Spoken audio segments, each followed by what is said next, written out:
Hey, Crow, welcome. Hey, can you hear me? I can. Can you hear me? Oh, nice. There we go. Excellent. Wow. Ah, How you doing? doing good. Been a good week. Hmm. A little bit crooked. There we go. Ah, I was just doing some drafting, getting Mm. coming up with some ideas for been watching a lot of these minivan videos. Mm. People living in vans. I was like, that's just fucked. Did you see the one Rich Rebuilds did for his homeless assistant or whatever it is? He went out to see her and she was living in this old Ford Econoline. It was a pretty nice one, but it was, in bad shape. And he said, "Oh, well, I'm going to build one and buy one and build her a mobile home." So it's one of his employees. I'll send it to you and I'll put it in the show notes. It's this series by the guy. He for anyone who doesn't know, he's this guy who has a what's called the electrified garage. I think he works on mostly electric cars in Connecticut or Rhode Island or some New England state there. And he bought a Sherp and he does videos on that. And Yeah, I think I seen some of his videos, mm-hmm, but I'm actually surprised. There's an amazing amount of people living in their vehicles mm-hmm, in Canada. yeah, And some of them have gotten like really fucking clever and come up cool. with some really unique ways. There's this one guy, he did up his van, and while other van dwellers were heading to like Vancouver for warmer weather, he was heading north for colder weather. Mm-hmm, He wanted to test his heater mm-hmm, mm-hmm. and and see how it went. Minus 40 was his limit. He turned around and came back south. So, Okay. All right. Well, welcome everyone. I'm Peter. and I am Crow. And this is P and K Q&A for, is it the 17th already? Oh, it is the 17th of April, 2021. And Time I've flies when got you're having fun. it does. I can, think it's my turn to do the prayer, so I can do that. Okay. Heavenly Father, I pray for the residents, Reeve, and council of this rural municipality. I pray for the residents, councils, and mayors of the villages in this rural municipality. I pray for the residents, council, and mayor of the capital city of this province. I pray for the MLAs and the premier of this province. I pray for the people of this province. May we discern the truth and may we find the courage to stand up for what is right. I pray for the MPs and the premier, the Prime Minister of Canada. I pray for all the people of Canada. May we discern the truth and may we find the courage to stand up for what is right. I pray for the Congress, Supreme Court, and President of the United States. I pray for all the people of the United States. May we discern the truth and may we find the courage to stand up for what is right. I pray for the leaders of all the countries of this world. And finally, Father, I pray for all the people of this world. May we discern the truth and may we find the courage to stand up for what is right. Amen. Amen. So yeah, van life for people. I don't know. Do you think you could live in a van? Sure. I lived in a college dorm room. But I yeah, always, no, seriously, sure. I could live in a vehicle. I always thought that kind of a lifestyle would be kind of cool, but Mm-hmm. my God, the fuel. Mm. Mm.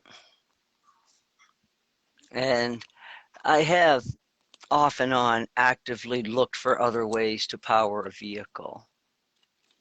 But my latest brainchild, I'm not even sure if it can be done, but it's a foot-powered generating system Okay. that basically could convert pedal motion to a battery pack that's powering electric motor to run the wheels. But the real challenge is that I don't think it would work under 1,000 RPMs. Hmm. And how do you design a gear ratio to take ostensibly 60 RPMs that a person could probably do comfortably for an extended period of time and run that through enough gears to get it up to 1,000 RPM? You're talking kind of a real-time flywheel. Yeah. Oh, I imagine you need a flywheel on that Yeah. because there would have to be some way to store the end energy. Yeah. But the thing is getting up there. Yeah. I mean, you can't just go there in 3 gears. Because you've seen the bicycle generator at, say, the Science Center, right? They had this thing. It's a stationary bicycle, and I think it had a generator, and if you pedal it, it had 2 or 3 things that it would power. If you pedaled at a moderate speed, it would light up some lights, and if you pedaled at a faster speed, it would do something else. And if you just went like you were Lance Armstrong with the Tour de France, it would also power a cassette deck. That just goes to show you what you got to get up to. Mm-hmm. Yeah. Yeah. So I remember I spent a lot of time on that thing, figuring out what it took actually to do that. Non-fossil fuel energy, self-powered energy. I'm like, okay, well this takes a little doing here. And then, yeah, like I said, then you need the flywheel to store that end energy so that you could constantly keeping it going. Mm-hmm. I'm like looking at they do have these gears, these neat gears for bicycles, and they use a planetary gear system. And I was like, but it's hard. I haven't tried, they don't give you the RPM specs. They give you all these other specifications, but they don't tell you what the end output is. They just say that in this gear you can go 40 kilometers, or in this gear, what speed to expect, or the amount of torque that is produced from the pedal to the back wheel, and the torque varies. So I mean, you want a huge torque advantage when you're going up a hill as opposed to going down a hill. Going down a hill, you want a torque disadvantage so that you can push the bike faster. So that's one thing I've been just kind of looking at off and on. Did it give you any of the gear ratios? Because if you have the I don't know how exactly you do it for gears, but I took a mechanized agriculture course in university, and for pulleys, it's diameter times speed equals diameter times speed is the formula. Oh yeah, and I'll tell you, yeah, easy to work out if you're working with maybe 6, maybe 10, 12 gears, but when you start going through dozens and dozens of gears that are all interconnecting with each other, yeah, it starts to get out of control, because you got to pass the gear ratios off, kind of like those little cars that we had when we were kids, that you would push them on the floor to wind them up. And they had all of these gears that allowed for that flywheel to push back with a greater torque advantage. Yeah. And yeah, I mean, you want it to be compact. There was one my friend had. It was a Dukes of Hazzard set, and it was the General Lee, and you would do that. You'd start it out, or however you'd power it. I think you just pushed it, or you'd pull it back, or did something. And there was a little lever on the bottom of the car, and a bump in the track, and it would go along, and it would actually shift from one gear to a higher gear, and then it would speed up, and then it would jump over that ramp that the General Lee would jump over in the show. I say. So it was a two-speed transmission in this little 6-inch long car. Yeah, you see, I get a toy like that. I just want to know how the hell they did Yeah. Oh, that. that's not even the most complicated one I've seen. He also had this, what to me was some little, like bigger than a Matchbox car, but smaller than 1/16th scale, I think. And it had a Okay. five-speed trans. It had five. It wasn't speeds exactly. It was a layout like a five-speed transmission, but it would do a different thing in each gear. In position 1, it would just go straight along. In 2, it would go faster. In 3, it would do a donut, and I forget what 4 and 5 did. But I was like, yeah, I want to know what's inside that thing. Yeah. See, my dream would just be to have a shop and all the money to just be able to buy raw material and just build shit. Tony I Stark. mean, Tony Stark. That's your dream. Yeah. Yeah, except my thing is that anything that you build, it's like if you can make something that is can be powered by just pedaling or something and Mm-hmm. get a person up to like 80K or even, and it would be awesome to get up to 100K and just have the person just be able to do that at a leisure pace. Mm. And that's why I'm thinking like generator Yeah. to a motor. And if you could do that, well, for one thing, people would start getting exercise. And you could travel without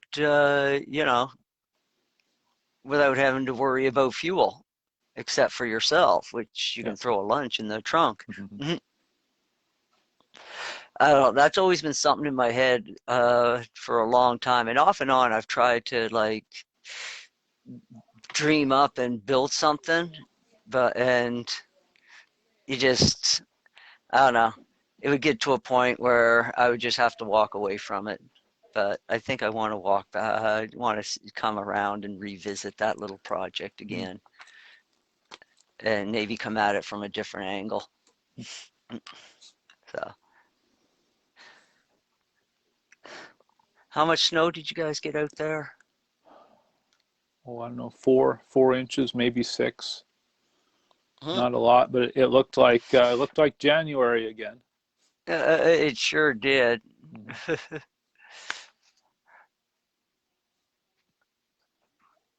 I want to try something just for Okay, kicks. go ahead.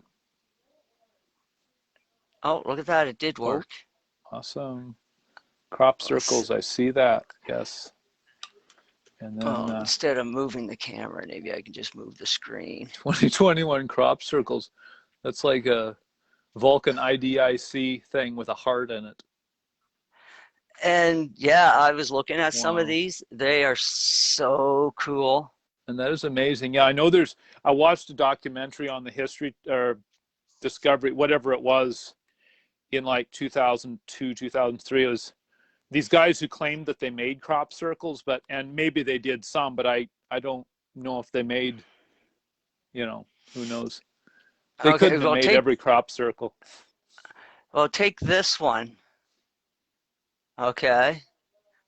Now I was looking at this earlier, and what I seen was first thing I noticed is that all of this out here, it looks authentic. Look at the Mm-hmm. sharp lines and Yeah. such. But then you look at this. Oh. This Mm-hmm. looks out of place. Mm. So somebody came and mucked that one up. Huh. Yeah. And you can see how out of place it is. Okay. Yeah. Yeah. And it's like, well, what the hell? But basically what these things are is we are only seeing maybe 2/3 of the picture because these are two-dimensional representations of something that is three-dimensional. Really? Yeah. And so whatever that is the shape of something that came through.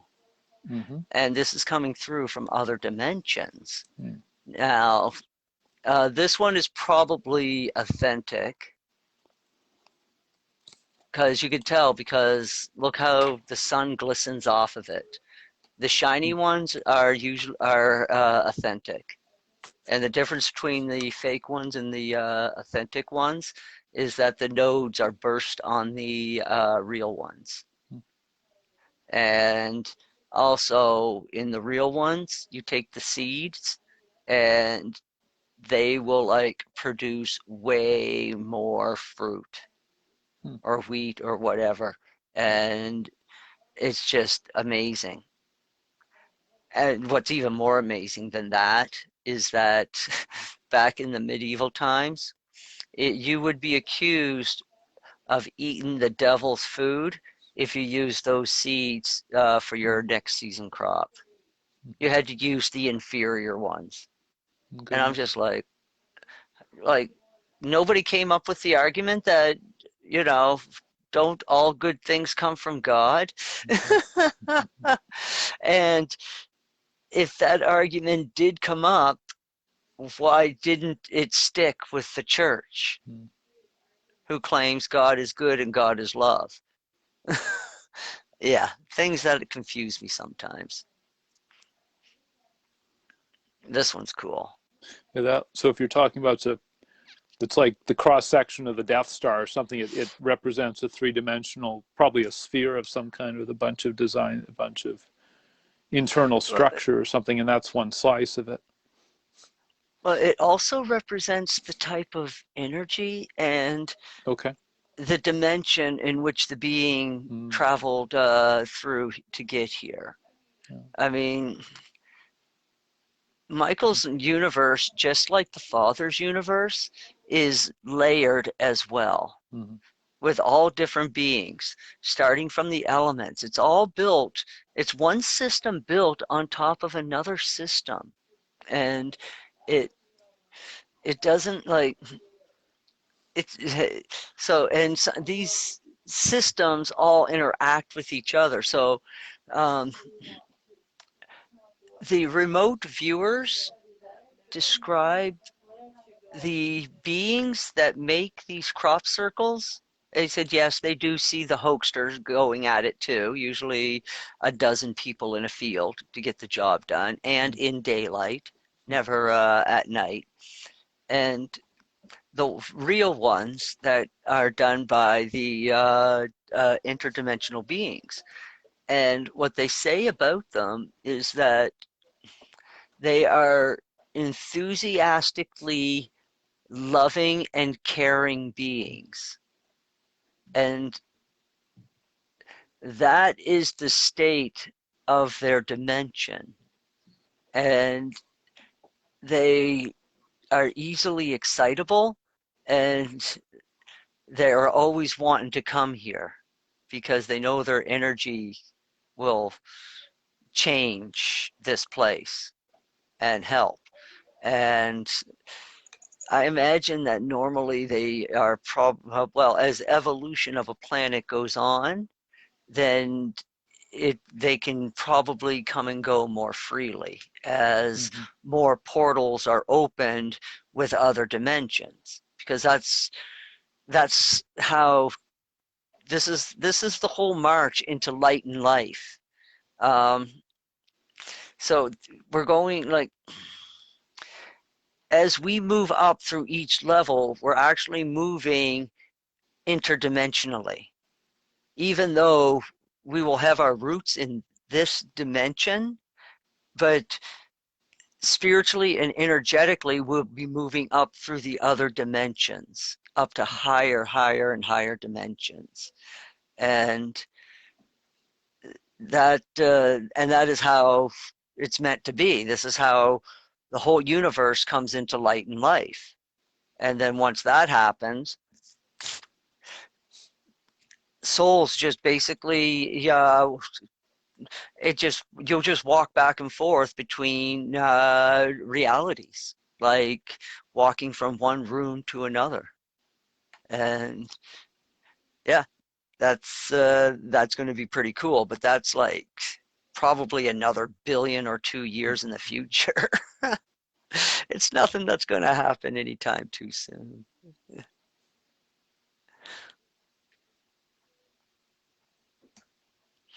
Very cool. Thank you very much. Yeah. And thank the drones. They're Oh, indispensable for this sort of thing. Because how else do you the get a dr- picture of one of these things? I mean, unless the you own an airplane or hire an airplane. But well, you yeah, see you put it. that's why more and more crop circles are being found every year, Yeah. is because of drones. I mean, first it was because airplanes just go up. I mean, there were guys going back in the 70s that were going up every day Mm-hmm. and tried to catch pictures, but that's when fuel was cheap.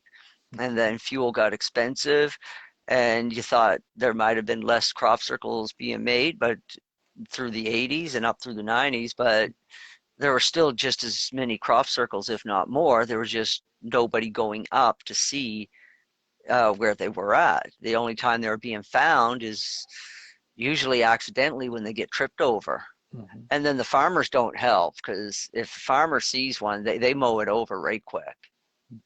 And but here's the thing. They mow over them right quick, but there's still like you get a ghost of it the next season. Mm-hmm. And I'm just seeing, yeah, ghost crop circle. I got to look around the camera when I need to look at the screen. Here, check this out. Mm-hmm. Yep. Yep. There it is. Yeah, that's a ghost Mm-hmm. crop circle. That showed up last year in August. And that is what it has done this year in, what are we, April. Mm-hmm. Look how green that is and how healthy. Why wouldn't you want to use the seeds from that crop circle? Eh? Why wouldn't you want to use that? And I don't know. I've heard rumors that farmers are forbidden to use them even now. I don't know, it's fucked up. So, shit that makes you scratch your head and wonder what the hell. So,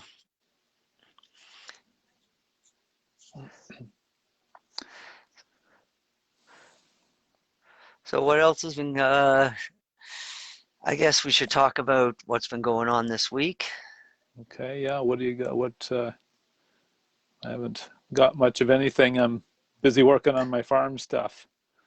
What have you been seeing? Uh, more movement in the war, of course. And it's basically what a lot of it is all the foundation work is starting to fall into place. That all that work that was done earlier.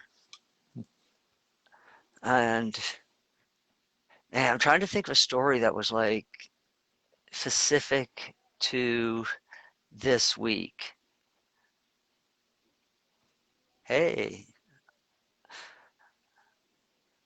and there's one.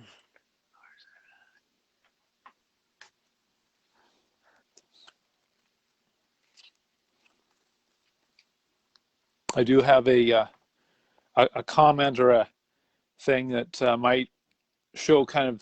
We were talking about how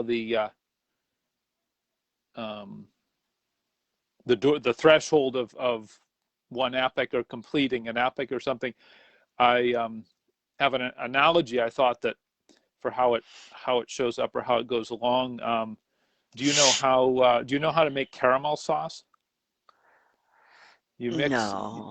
mix cream and sugar and various things, and then you simmer it and you stir it, and for a long time it seems like not much happens or it changes a little bit, and then because I did this for the first time the other day, and then all of a sudden it starts turning dark, and then like within 5 seconds it changes more than it did in the first 5 minutes, and then you have to pull it off the stove and add the final ingredient and mix it together, and then it's done. For a long time, it seems like nothing happens, and then all the setup comes together at the last 5 seconds of the process. That's like chemistry. Yeah. I was just thinking, okay, this would make an awesome chemistry experiment to show people. Well, they say that baking is basically at its root is chemistry. Yes. I mean, I've done my fair amount of baking, and I've done my fair amount of mistakes in baking. And what I discovered is that, yeah, if you leave something out, everything changes. It's either something's going to just fall flat, it loses its fluffiness somehow, or you put in too much of something else, and yeah, and then it all falls flat. Yep. Surprisingly, I've actually was pretty good at baking. Oh, good. I just didn't like cleaning up after it. Yeah, it takes a little while. Oh, here, let me show you this picture. I think I sent it. I showed it to you, but I want to show it to our audience. Mike actually sent this to me. Oh, send it on Telegram. Yeah. No, it's what I sent to you oh, the a few comic days strip? ago. It's the cell. No, not the comic strip. Hang on. What? Oh, where are we? Nope. Did I send it to you? I thought I did several days ago. I'll send it to you again, and then I'll hold it up, or you can put it up. Let's see. How do I do this? Forward. Share with Crow. Send one. Oh, the cell. It's see if this yes. will. Oh, that's backwards, but that's a super high magnification of a cell. The inside of a cell. Yeah. And it's yeah, I know it looks like an electrical circuit or a fancy machine or something. Oh, Mike's got a question. Hang on. Says, was going to ask Crow what's his thoughts on all the UFO sightings. That's what Mike wants to know. Government has been releasing a lot of videos from military, high officials releasing not calling them aliens, but all identified. Last one a few days ago. Yeah. So basically, yeah, the government and high military officials are now openly acknowledging UFO sightings, craft that normal people don't identify, things like that. I guess he just wanted your comments on that. Actually, this was a question that was asked earlier this week, and it's basically, it's like this. They've had what, 40 years of cover-up, and think about how many laws were broken, how many people's rights were violated, and this was by people with boots on the ground, and they had assurances there'd be no consequence. So, and plus, don't forget the amount of technology that has been hidden from us. I mean, and physics and techniques that have been hidden from us or just not taught to us.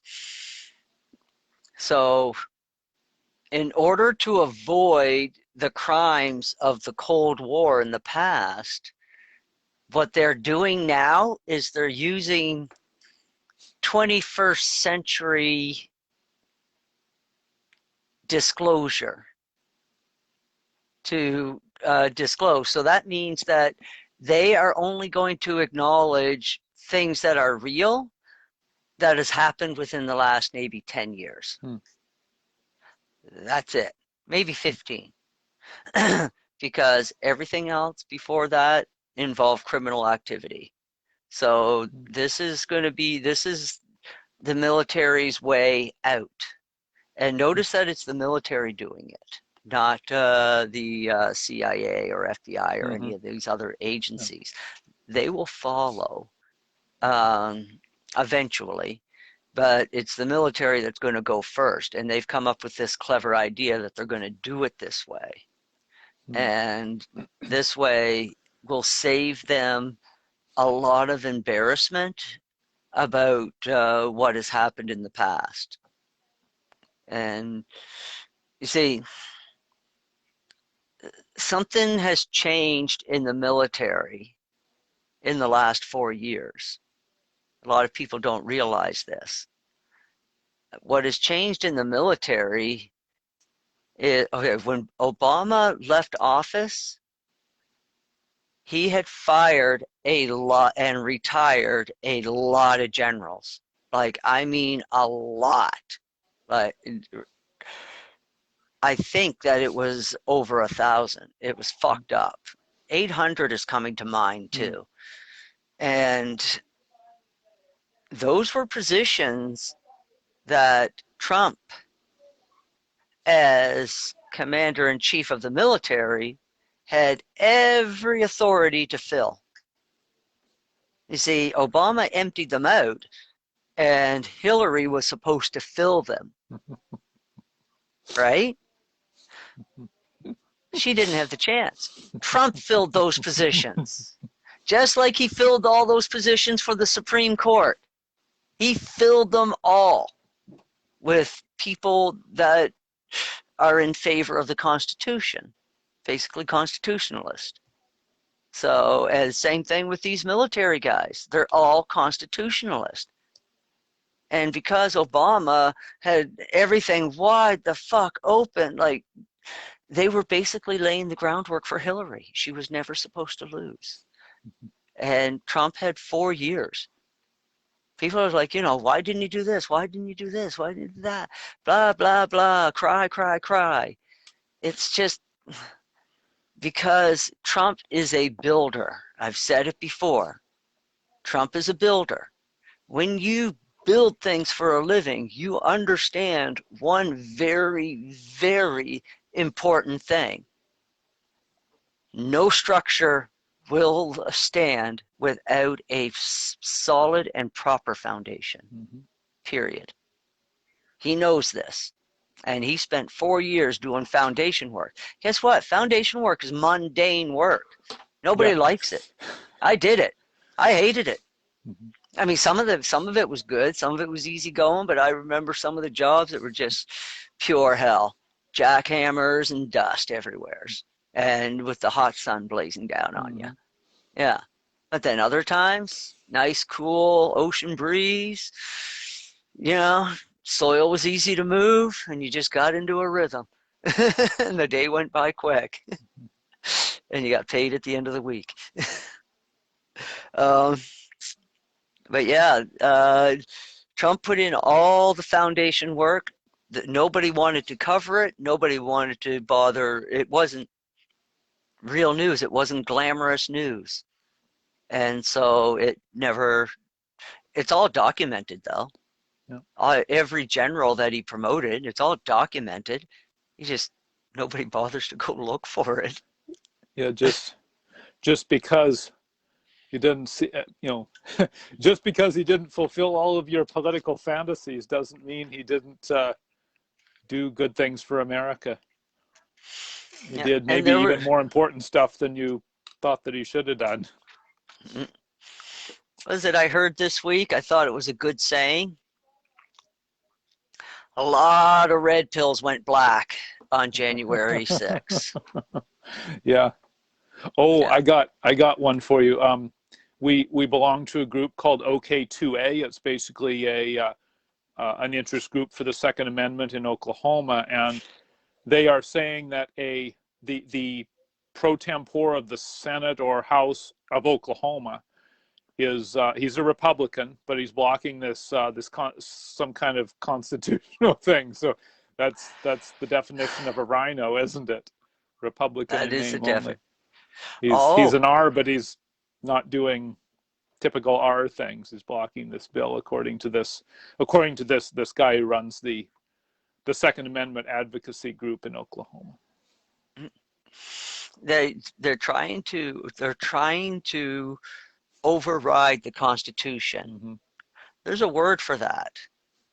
And Project Veritas this week showed what CNN has been up to. And guess what? It's been no good. And I've watched the footage, and I think this is the most accurate description of what CNN has done. Sedition. Mm-hmm. They actively interfered with a federal election with the intent to change the results. That's sedition. What else would you call that? So we got sedition on the rise, Mm-hmm. and Joe is doing another quid pro quo with Ukraine, but Ukraine ain't budging this time because there's different leadership. Trump gave them 4 years to organize without having fucking unnecessary outside pressure. That's all Ukraine needed. Good leadership and time to organize their shit. Joe's is not coming into a Ukraine that he walked into 6 years ago. He's walking into a very, very different Ukraine. And so what he's asking now is not going to fly. And so that's going to be a problem. And you've got Russia. Russia almost seems like it's distancing itself from China for whatever reason. And they're focusing a lot more around the Middle East and western part of their borders. So China's whole Belt and Road Initiative is falling apart. So that's not good for Jinping. And I would have no idea what that's going to trigger in China. And so I wonder if it'll go the way, what was it, Poland and Lech Walesa and the Solidarity movement. You know how the Berlin Wall basically fell in '89. Do you know kind of how that the last the 48 or 24 hours over how that kind of came about? not And all of it. I read the story in the book that sort of, and I don't know all the details, but the thing I remember, there was, I think, some changes in leadership, or a memo somebody put out, like a journalist or the state media or something. One of the people, they put out a thing that said that the Brandenburg Gate, or the gates in the wall would be opened for time, and then there was no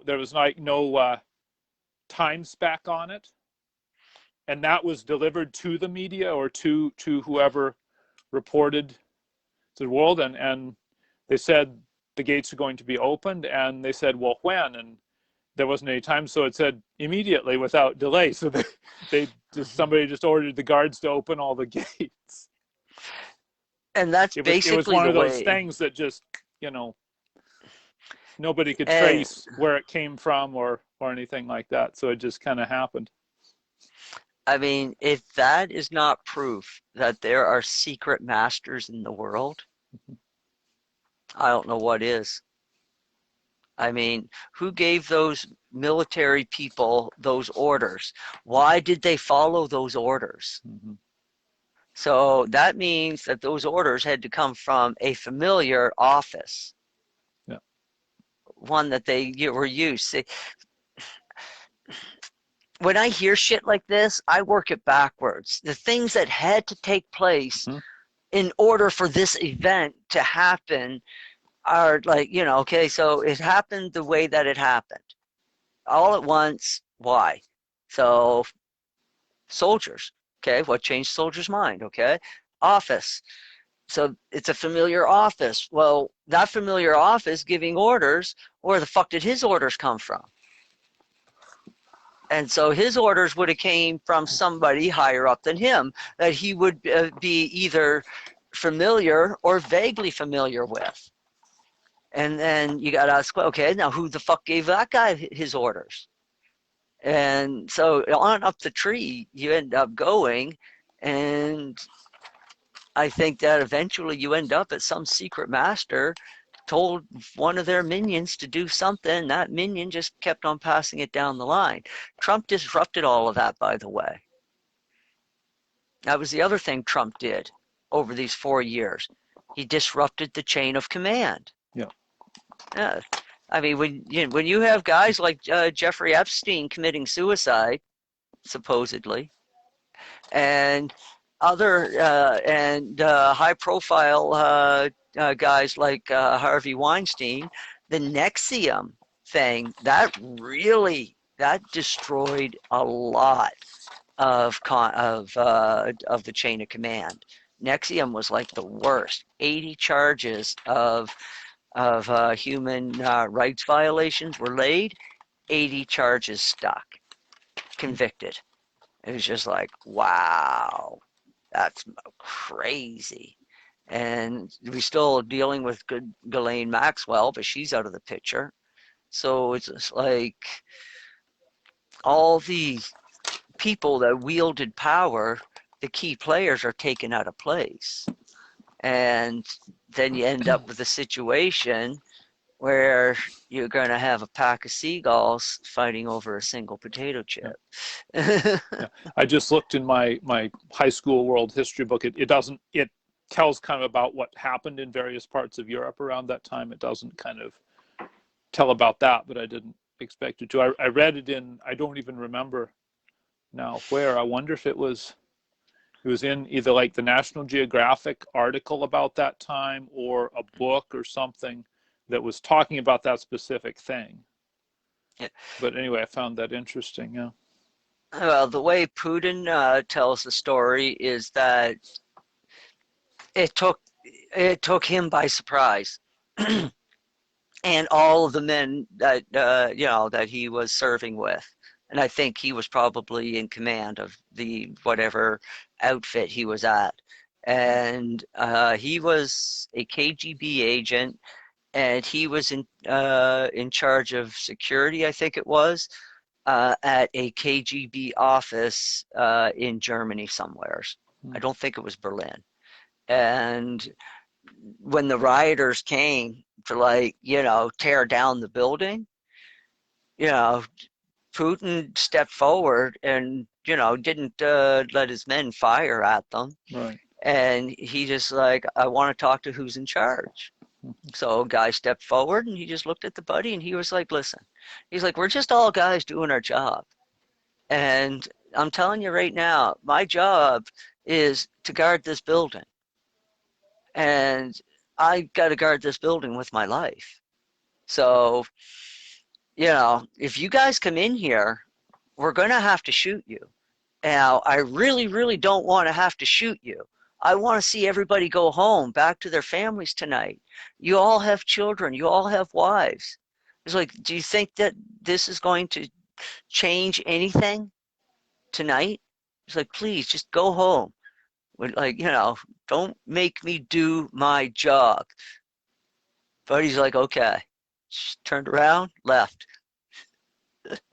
Didn't even have to fire a shot. And they want to paint Putin out to be some kind of monster. If he's telling the truth about that story, which I don't know, I didn't see any signs of a lie in his face, then that gives you an insight to the man's character. He's not interested in hurting people. He's just interested in getting the job done. Which what's kind of interesting is the does the mainstream does the mainstream media think Trump and Putin are allies or are they enemies? It depends how they feel that day and what narrative they want to spin. Well, They first they say say Putin tried to get Trump. I mean, they don't say that, but they imply it, and they make a lot of the way they write and the way they talk. They can leverage a lot of emotions and suppositions. Yep. Well, if you watch the Project Veritas video, and it basically of Buddy from CNN, who was a producer, by the way, just fucking telling it straight up that fucking they did everything they could to discredit Trump. And then he even went so far as to say, now that Trump is out of the news cycle, and when this COVID thing starts to run its cycle, they are preparing to gear up with the climate change scare. I'm just like, these people are fucking sick. I mean, that is sick. I'm like, wow. It's like they're just it's like planning out the season for a soap opera. Mm-hmm. It's like, oh, okay, so this season we had COVID. Well, COVID is going to be gone now. It's we're going to have to get into climate, and get that pumping the old fear. I'm just like, wow.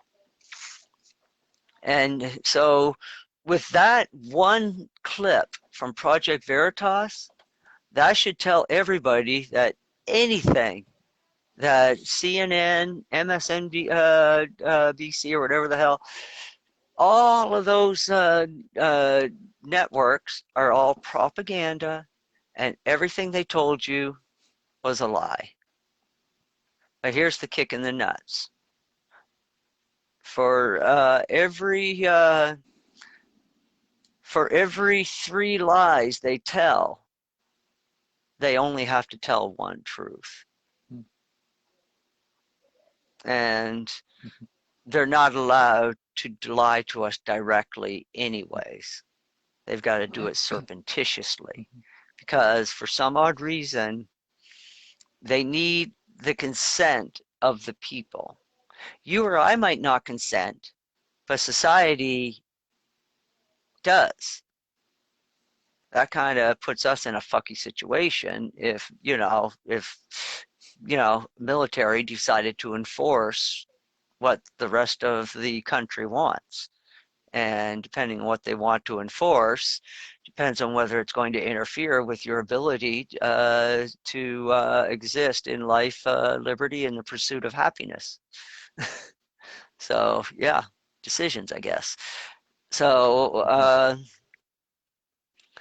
and Michael even said this when he was here on Earth. When he visited the condemned man, he basically told him, he was like, listen, buddy, he says, I can't help you. He said, you were judged by your peers. They found you guilty of a crime. So I'm not here to rescue you because you committed the crime and your peers agree that this is the punishment that you deserve. I might not agree with the punishment, but that's the punishment that they are calling for. So you're going to die today. The only thing I can help you out with is your soul.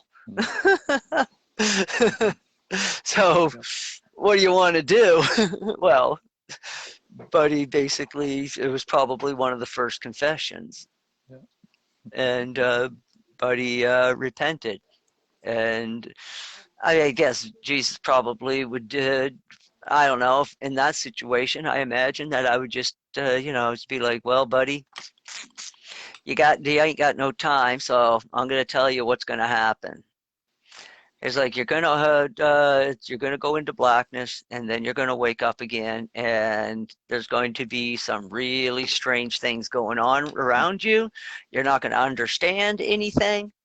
My suggestion is you just chill and go with it, and see where it takes you.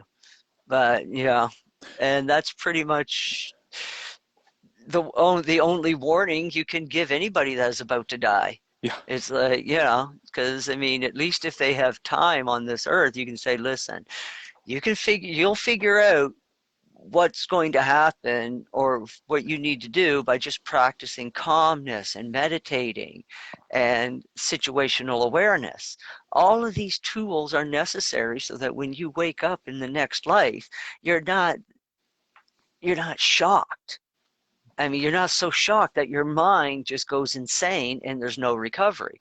This is how souls are lost. This is why they have to be careful when they wake people up. This is why it's necessary for mankind to believe, because in the very least, if a primitive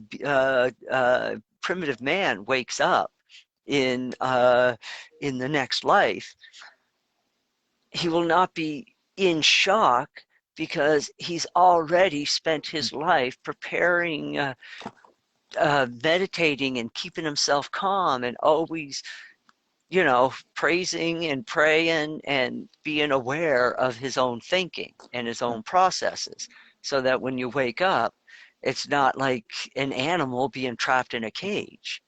They'd I have to mean, do like at the end of the movie Captain America, right? When he wakes up in New York City in mm, 2002 or whenever it is, they built this thing for him that still looked like 1943 and had the radio, the ball game on the radio with the type of radio signal you'd expect to be hearing out of a radio in 1943, et cetera, et cetera.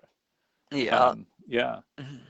No, it's the exact same thing. It's like our mind is going to, I mean, this is why as evolution goes on and our understanding evolves, it becomes less and less effort for when the souls wake up in the next life, because you know I mean, technologically, like, okay, right now in the 21st century, with our level of understanding of spiritual things, most people will wake up on the other side thinking that they're on a spaceship Mm-hmm. or in a hospital or something like that, Mm-hmm. some modern facility. And they will think that they were in a car or in some kind of accident, Mm-hmm. and they're just waking up, which is actually pretty good for the beings on the other side that are going to help you, because then they can just portray themselves as being doctors and nurses and just be like, yeah, yeah, okay, you know, just be careful how you walk, you know, and then slowly bring them up to speed. Like, yeah, okay, you really are dead. You're on the first world. You just woke Mm-hmm. up after 1,000 years have passed on Earth, but nothing has passed for you. And, you know, just explain it all. And from our 21st century knowledge base, it becomes a lot easier to explain those things to somebody who's been exposed to technology as opposed to someone who has not been exposed to modern technology. Got to be careful with that word technology, because an arrowhead is technology Mm-hmm. too. Yeah, might Yeah. not seem like it, but to our ancestors, that changed the game for them. Yes. Once they just like, I mean, being able to kill an animal with a 6 foot stick. Are you kidding? I mean, yeah, just pure advantage. Yeah. I've got a couple of questions. I was going to go back to the something about the propaganda, and then I wanted to address another question that Mike had. Um, the question I have about that is, yeah, the CNN guy is on record as saying they're planning all this stuff, and there's these records are out there. What how is, let's see, how do I want to say this? How do we factor in, or how do we reach, or what's going to happen, I guess, with the people who are still, for whatever reason, like one of the friends I told you about, who's they're locked into the fear narrative. It's like they're still plugged into, they're on that frequency to a degree that they can't get off of it right away, or it would take them a while to do that. It's, you know, I'm 40 years old, and it took me, even 10 years ago, I would have had a bit of trouble with some of the stuff I do now, discerning what's what and so on. So, and I know it's all the free will thing, and how much, you know, quote, danger we would be in from these people who think, you know, they're would be doing the right thing to, you know, have all these violent protests because of how they see the world and what they think other people are doing. I actually had somebody block me because I kept asking them, you know, what, I just kept asking them the questions, and they, you know, it hurt a little bit because this was a friend who blocked me for that. We still talk, but we can't talk about this stuff. Yeah. He'll talk to me on other platforms, but not the one he blocked me on, obviously. Yeah, no, it's interesting just by asking questions from this perspective. They're not equipped to handle it. Their program isn't. It doesn't have the code in it to deal with what we're talking about for a lot of reasons. Well, yeah, mostly. Well, see, what first thing that comes to mind is that, so there's two ways on the path of enlightenment. Everybody says there's one. That's bullshit. There's actually multiple paths, but they both, you can break it down to two, because they both essentially, and then those two paths splinter out into many paths. But the two main paths to enlightenment is, for lack of a better definition, the Buddha way. Through knowledge and through meditation, through practicing, through will of mind. The only thing the Buddha left out was focus that will of mind on the Father, and you've complete the equation. Perfect. Nice path. It's the path that that appeals to I guess people like me. It's, you know, because you hunger for that knowledge, and so you go and you seek it. And also having, you know, and then you know, enjoy just having that quiet alone to meditate, and also to you know, and then once you make that connection with the Father, you take that whole spiritual practicing way to another level, people.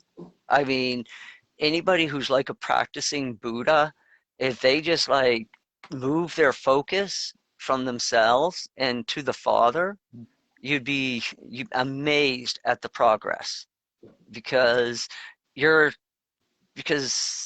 trying to meet the Father halfway, but you're doing it from a different path. Same thing. The other path is belief and faith.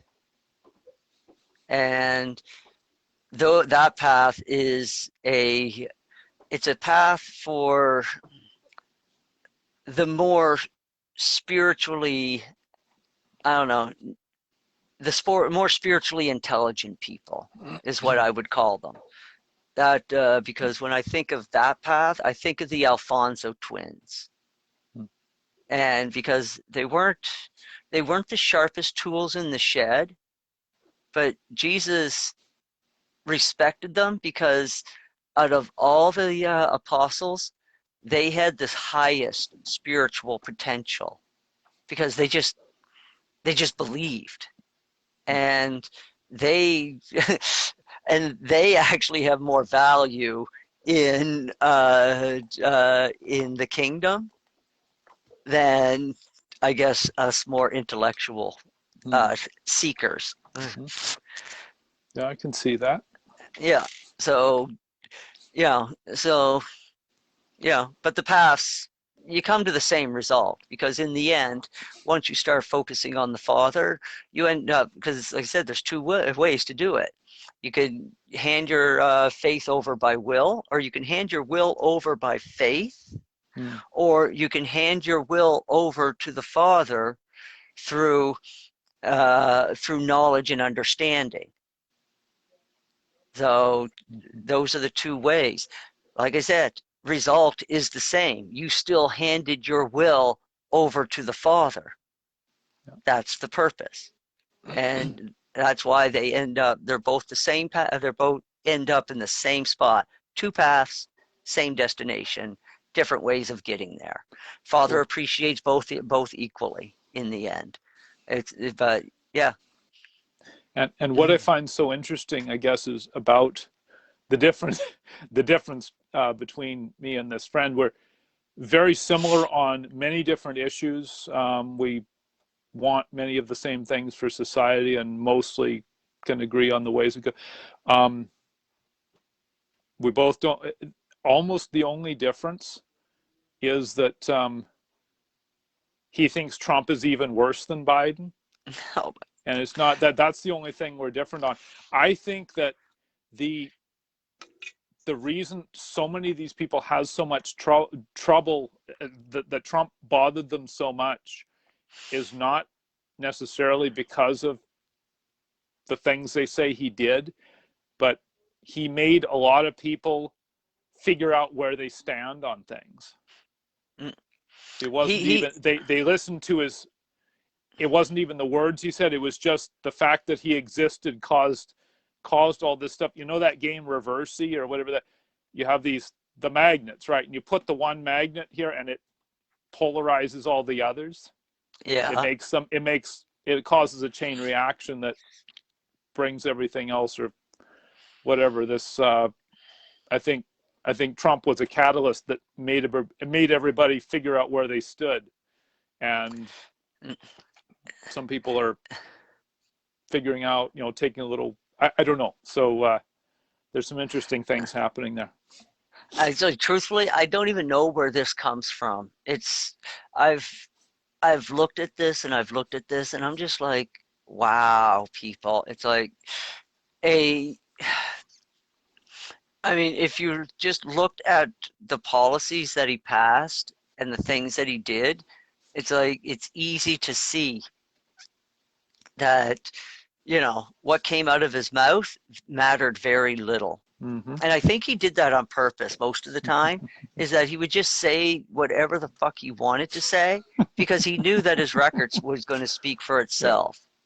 And some people see that as arrogant and it upsets them. And other people are just like, don't care because you look at what he's doing and that's all that matters. I Mm-hmm. mean, I, I've I've had bosses that were idiots, but they knew what they were doing, and so respect. I might not like the guy, but he knows what he's doing, so you got to respect that.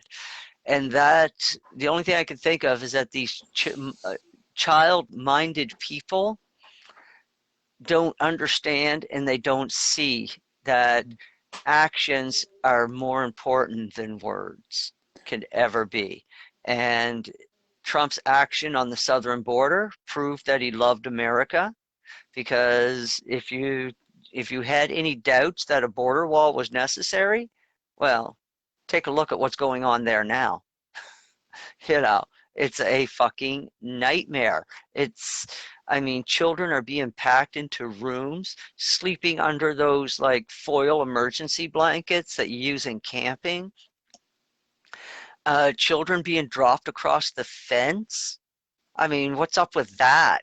You bring the child all the way across, you just drop them across the fence. Well, I know what's up with that. It's to get them in the system, get them adopted so that somebody can adopt this child and then they get lost in the system. And now you got more fucking child trafficking.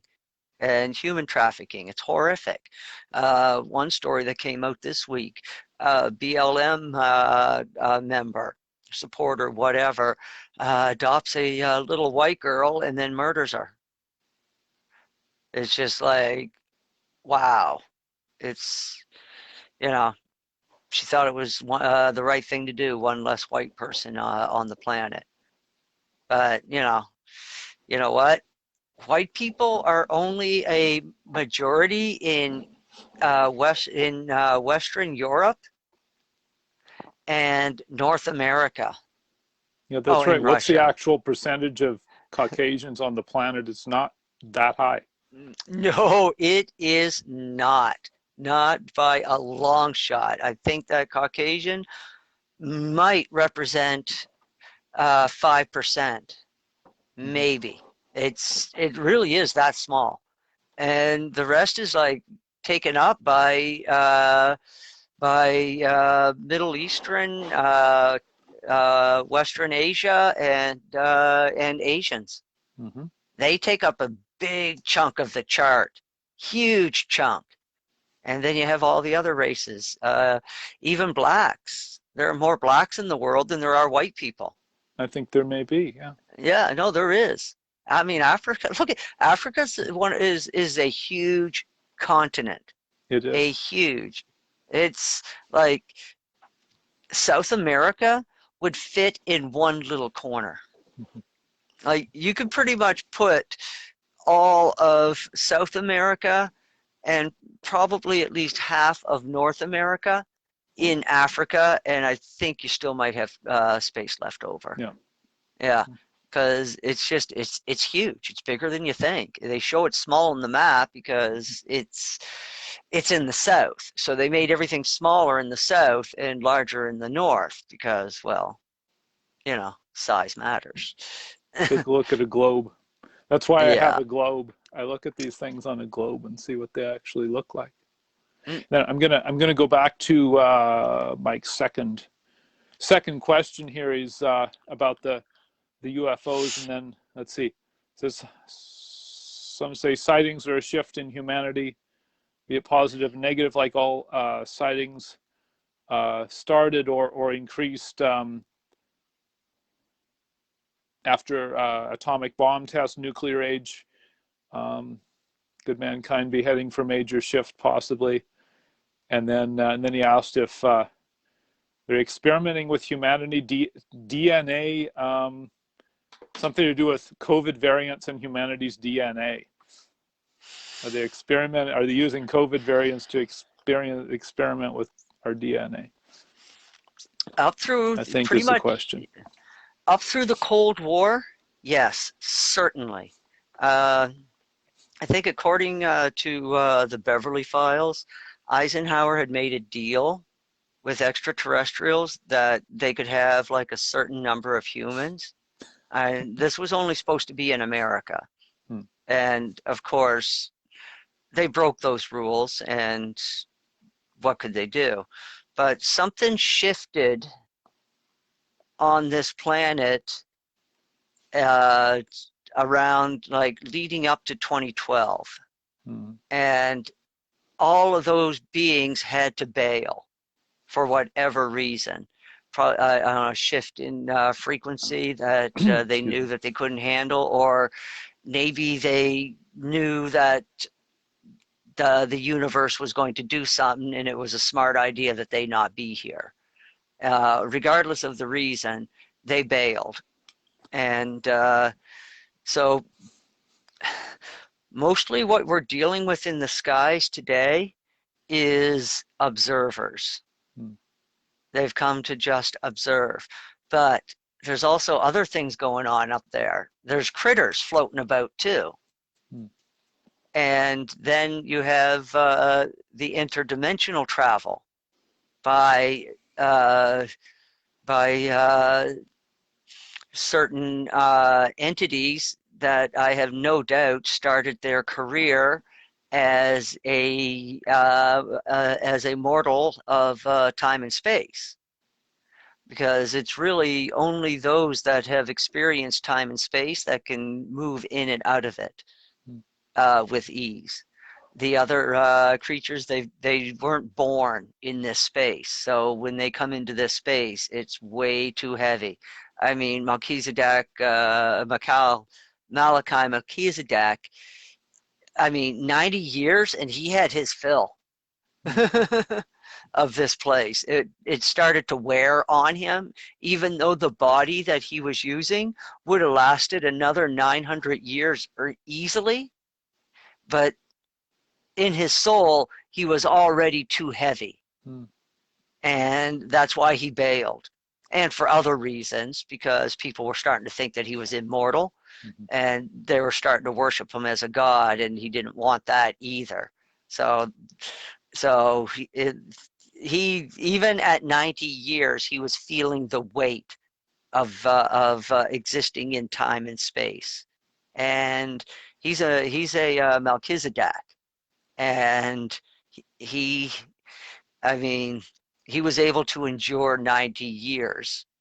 So it's doubtful that any of the uh, lower spiritual creatures would be able to endure even a fifth of that, because Melchizedeks are special. They're the oldest of the oldest of all the races. They come straight out of Havana, and this is their job is to minister in time and space. This is why they're in every universe, and they serve exclusively the Father. So you've got that. You've got the comings and goings of that. You've got critters that live in the upper atmosphere, and the more energetic that it becomes down here, closer to the bottom, they end up being attracted and drift down. UV energy is mostly what attracts them. So, so they can be attracted down to certain parts of the earth where the soil absorbs the UV radiation all day and then releases it back up into the sky. The critters will come down in those areas quite prevalently, and and the real hot spots, they're off limits to you and I. I mean, there's only one hot spot, and that's because they couldn't do anything with it because it was too late, and that the public can see on a regular basis is Eceti Ranch in Washington State. And the only reason why that became, it was always a bit of a spooky mountain, but it didn't have none of the lights around it, at least not often enough to be worrisome, and certainly not often enough during modern times. So it never really got taken over as a national park. Look at where your national parks are, by the way. Same thing in Canada. And so they didn't, so this place didn't get designated as a national park, but it is, I think part of the mountain is on an Indian reservation. So people had already built around this place and had farms around this place. So there was already human activity. So, and this mountain was mostly quiet. But then something happened in the early 20th century, and that mountain was handed over to the Archangels. When the Archangels' communications were restored on this planet, that was the first sign to evil on this planet, that your time is getting shorter and shorter. Because once the Archangels came back and they established their own communication links with the rest of Saturnalia, then yeah, and they took up residence in Adams Mountain in Washington. And it's an ancient volcano, so it's got like cavities and stuff and everything in it, and they can move through like the small holes. They can just right in, sort of like Santa Claus going up a chimney. Hey, where did that come from? Anyways, so so they basically, this is their headquarters. This is where they can like set up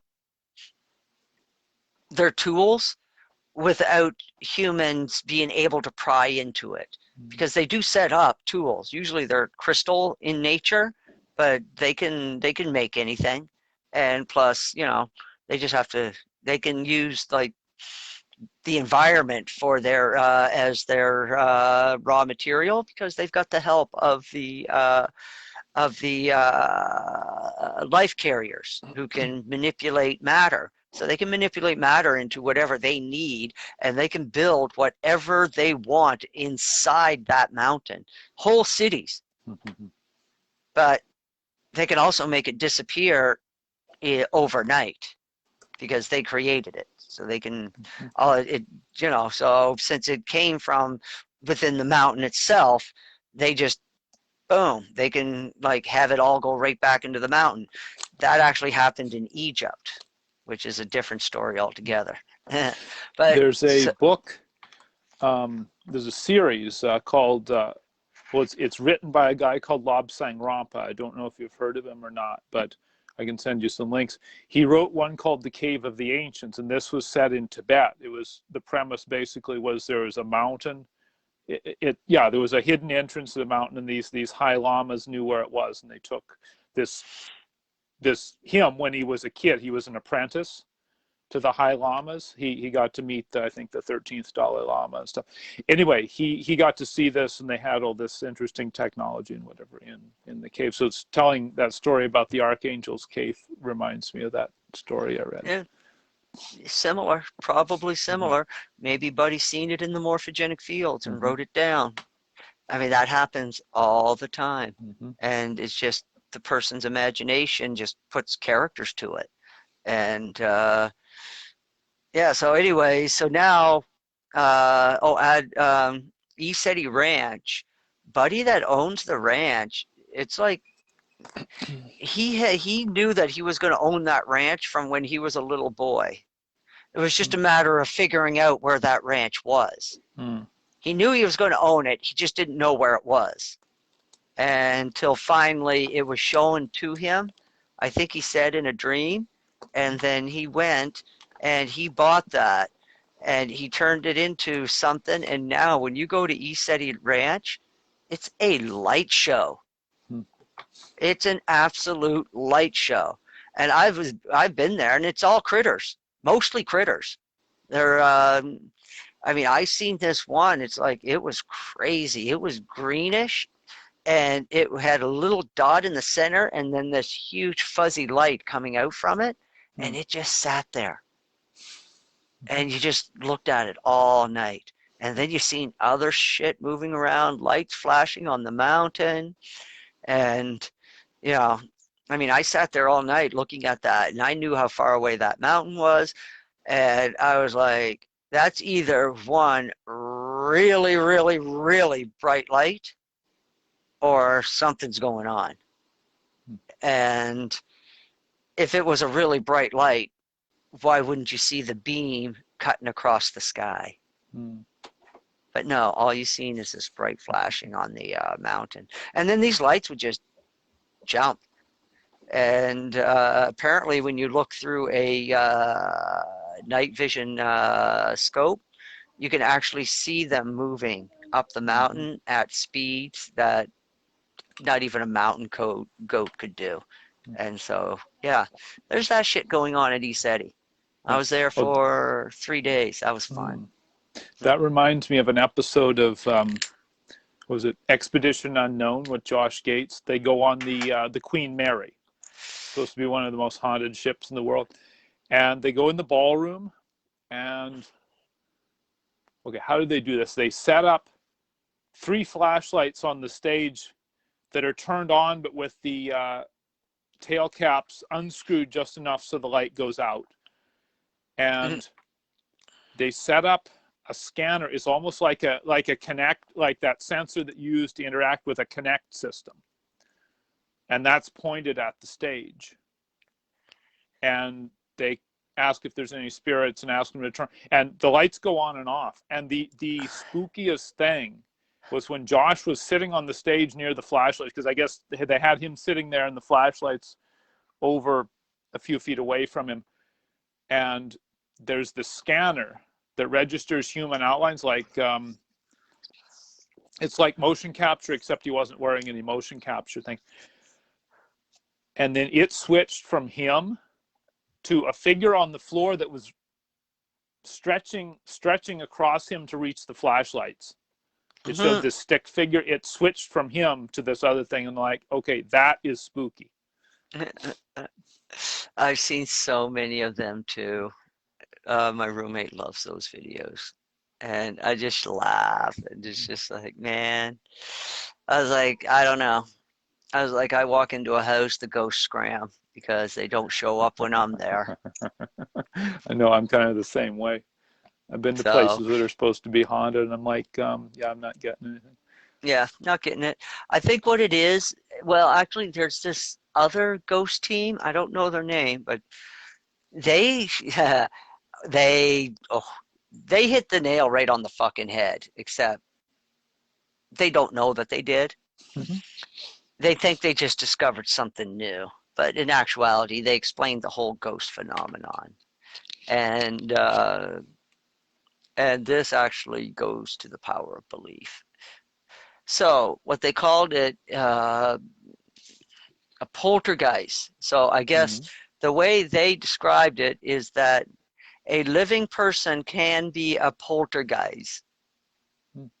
So they can make all the strange things happen in a building or in a place. So it's not a ghost, it's actually them. Okay, but they just yeah, don't know it's them. And so what they did is they did an experiment with this one lady, and they took her right out of the house. Nothing. They brought her back into the house. Shit started happening. So they had already pre-planned this, right? So they wanted to like get her excited, and then they were going to calm her down. So that's what they did. The more excited she got, the more shit that was taking place in the house that would have been ghost related. But then they calmed her down, and all the ghost related stuff stopped. Even their instruments that were measuring shit, all flatlined. And yeah, so I'm just like, boys, I hate to tell you this, you hit the nail right on the head. There is no such thing as a haunted house.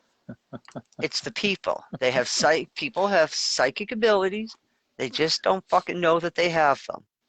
Now, what ends up happening is that most people that go into like,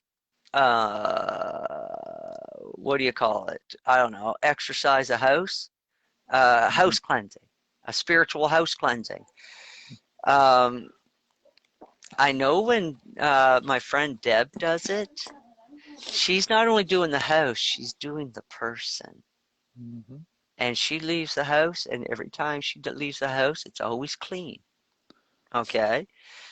And then I think like she does do revisits. Like sometimes she'll get a call, and it's like, oh, they're back. And then she'll come in and do the same thing over again. What she's actually doing is she's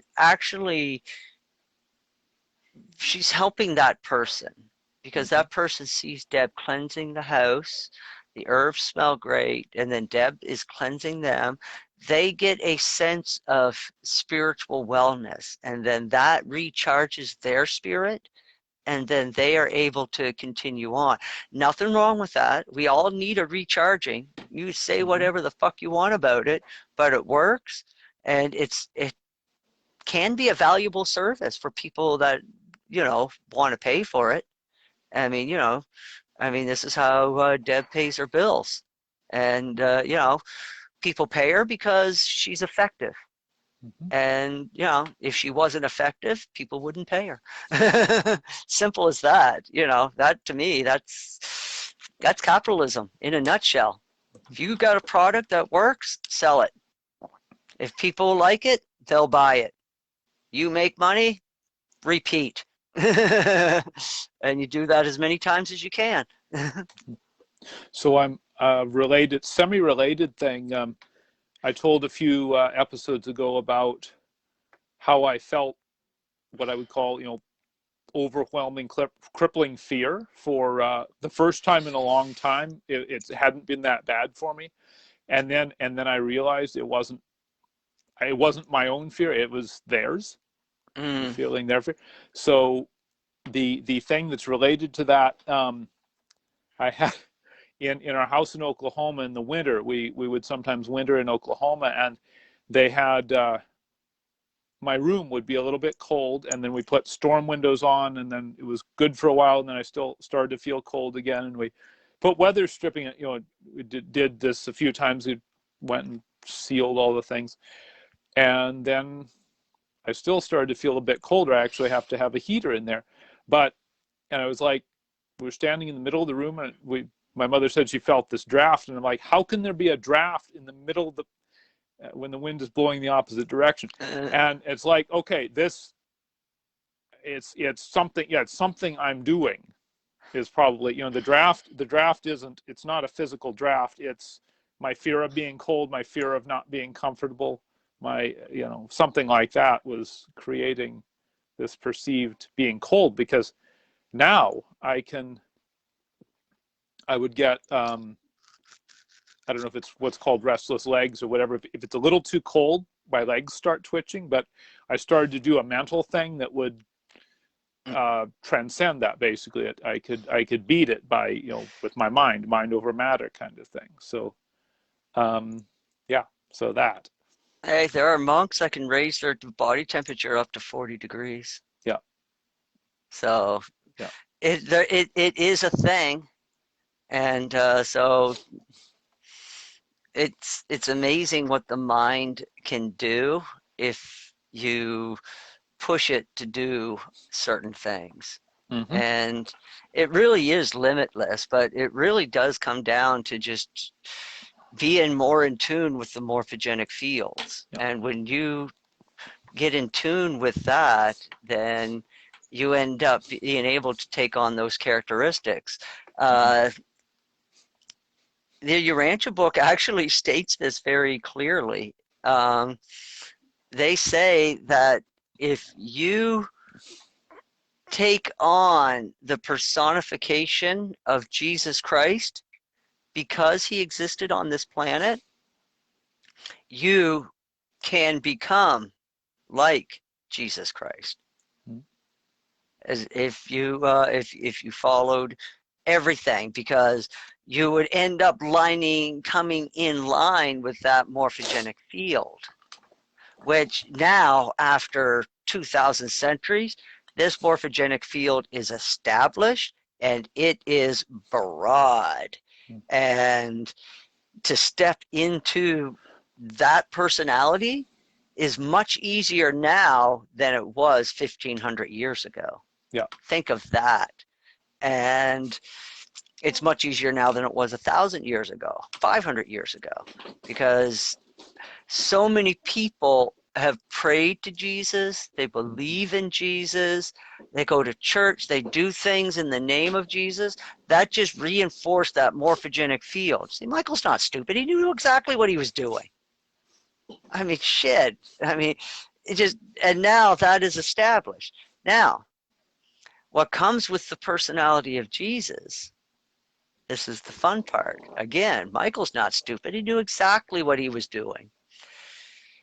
He had to go to the extreme to get his message out, but it worked in the end. And so now you stepped into that personality. What comes with it? Faith, faithfulness, self-responsibility, handing your will over to the Father. Everything comes in that one little package. And it all begins to integrate into your own personality in a new and unique way that, there's nothing else like it in the universe. Mm-hmm. You see? Now, I mean, just by following that one template, it will integrate into you. And it reminds me also, I'm reminded of a tweet while I was telling that piece. I tweeted out,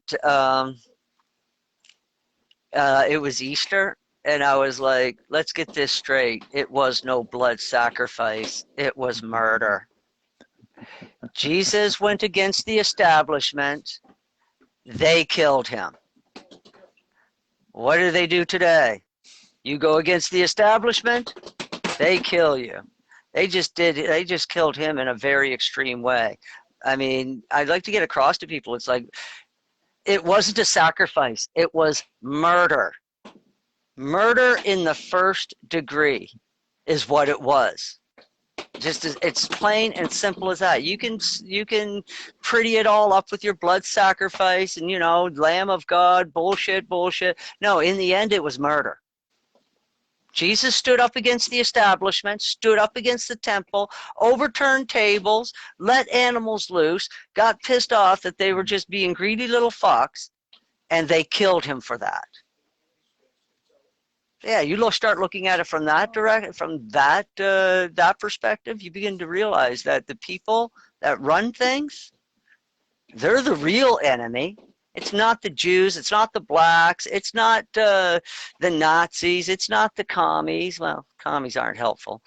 But, I mean, it's not the socialists, not the SJWs. These are all just tools. These are all just puppets in the game. The real enemy are the people that are running shit. People that are giving these unfaithful orders, people that are trying to pass laws to override the Constitution. I mean, they want to take away people's guns. And my favorite meme that's been going around is that, you know, take it from the experts. Gun laws work. Had a picture of Hitler, had a picture of Stalin, had a picture of Mao, had a picture of Castro, a few other ones that I can't remember, but, you know, basically all the famous dictators of history. And they all had the same thing in common. They disarmed the public before they start slaughtering the public. And then recently it was pointed out, why has Afghanistan been the only country in the Middle East that has never been taken over by a foreign power? Apparently, they've only got one rule for guns. One rule. You can't sell a gun to a convicted criminal. That's it. There's no other gun restriction. The Soviets tried. America tried to a certain extent, but the Soviets really tried, and they just couldn't get nowheres. Now you imagine, this is why no foreign power has invaded America. God knows there's all kinds of beachheads in America where an enemy could land and they could take over in a snap. I mean, shipping containers full of weapons. I mean, why don't the Chinese just openly attack and just start, you know, marching down the streets? I mean, the weapons are all sitting in fucking sea cans somewheres in a yard. It's labeled tractor parts, but it's there, and it's got everything that they need. All they need is the people to land on the shores. Hell, with an open immigration policy, anybody can show up. Yeah, things start to make sense now, don't they? And so, yeah, but they can't do it if the American population is armed, because anybody that knows how to use a gun is gonna fucking fight against any foreign invasion on American soil, and they won't need the army to organize them. There's already hundreds of militias in the United States. I mean, these guys, you know, they train every weekend. And then you've got other places where hunting is the lifestyle. I mean, wherever those parts, like say, I don't know, what, Virginia, big hunting state, isn't it? They're all hunting deer. They've been hunting deer North since Dakota, Minnesota. Yeah. Well, if y'all ever South went Dakota, deer hunting, anyway. yeah, they make this. You got to be a good sniper to take down a deer. And these guys are doing it standing up. So what is that going to tell you? Mhm. Any invading army, they've got not only people that want to fight, they've also got to have people that could fucking snipe them out at 500 yards easily because they're doing it with deer every fucking year after year after year. Lots of practice. So that's the problem every foreign government would have if they ever wanted to invade America. They've got to deal with the population. It's not going to be clean cut. Shit, Canada already has Chinese on our soil. Chinese military on our soil in Western Canada. And here's the fun part. This is the fun part. Our Minister of Defense just found this shit out. He even said it out loud in front of a microphone. Oh, somebody pointed out that there's Chinese military on our soil. He was like, oh, I didn't know that. Buddy, you're the Minister of Defense. I mean, doesn't the military talk to you? Or have they given up talking to you because you're an idiot? I mean, I can almost see that. Or he's just not reading the reports that the military is sending him. So, again, idiot. But yeah, Chinese military have been on Canadian soil, I think, for at least a year. They say they're doing training, but training for what? And why on Canadian soil? This isn't shit you can do in China. It's, I don't know, weird. So, yeah. Nobody's read The Art of War. Enemy only needs a foothold. Once an enemy has a foothold, has made a beachhead, and has a foothold, you're done. It's much harder to fight an enemy that has a foothold on your territory. I mean, shit. Nobody's played the board game Risk either. uh, Okay, so I got a couple more things, I guess. Questions. I was at the. I went to the dentist last Wednesday, and they had the. What was it? The fluoride treatment. So I was going to ask you how did they convince the health people and the general population that it's a good idea to put fluoride in our heads, and what's the purpose for it, and B, how did they get it to be accepted? Unfortunately, well, easily. This is another example of play on words. There's fluoride and there's fluorine. Mm-hmm. The fluoride is supposed to be your dental treatment. Fluorine is the poison. Mm-hmm. Okay. And this is where things get really weird because, I mean, there are documented cases where they were putting fluorine in certain municipality water. But again, I think this wasn't really done on purpose. I think that this was done as again, a play on words. The people that were putting the poison in the water, which, by the way, was coming from China. Funny how China keeps coming up and things that aren't nice. And people not being educated enough or knowledgeable enough and enough training or even enough situational awareness to pay attention is just complete failure on all levels that these things happen.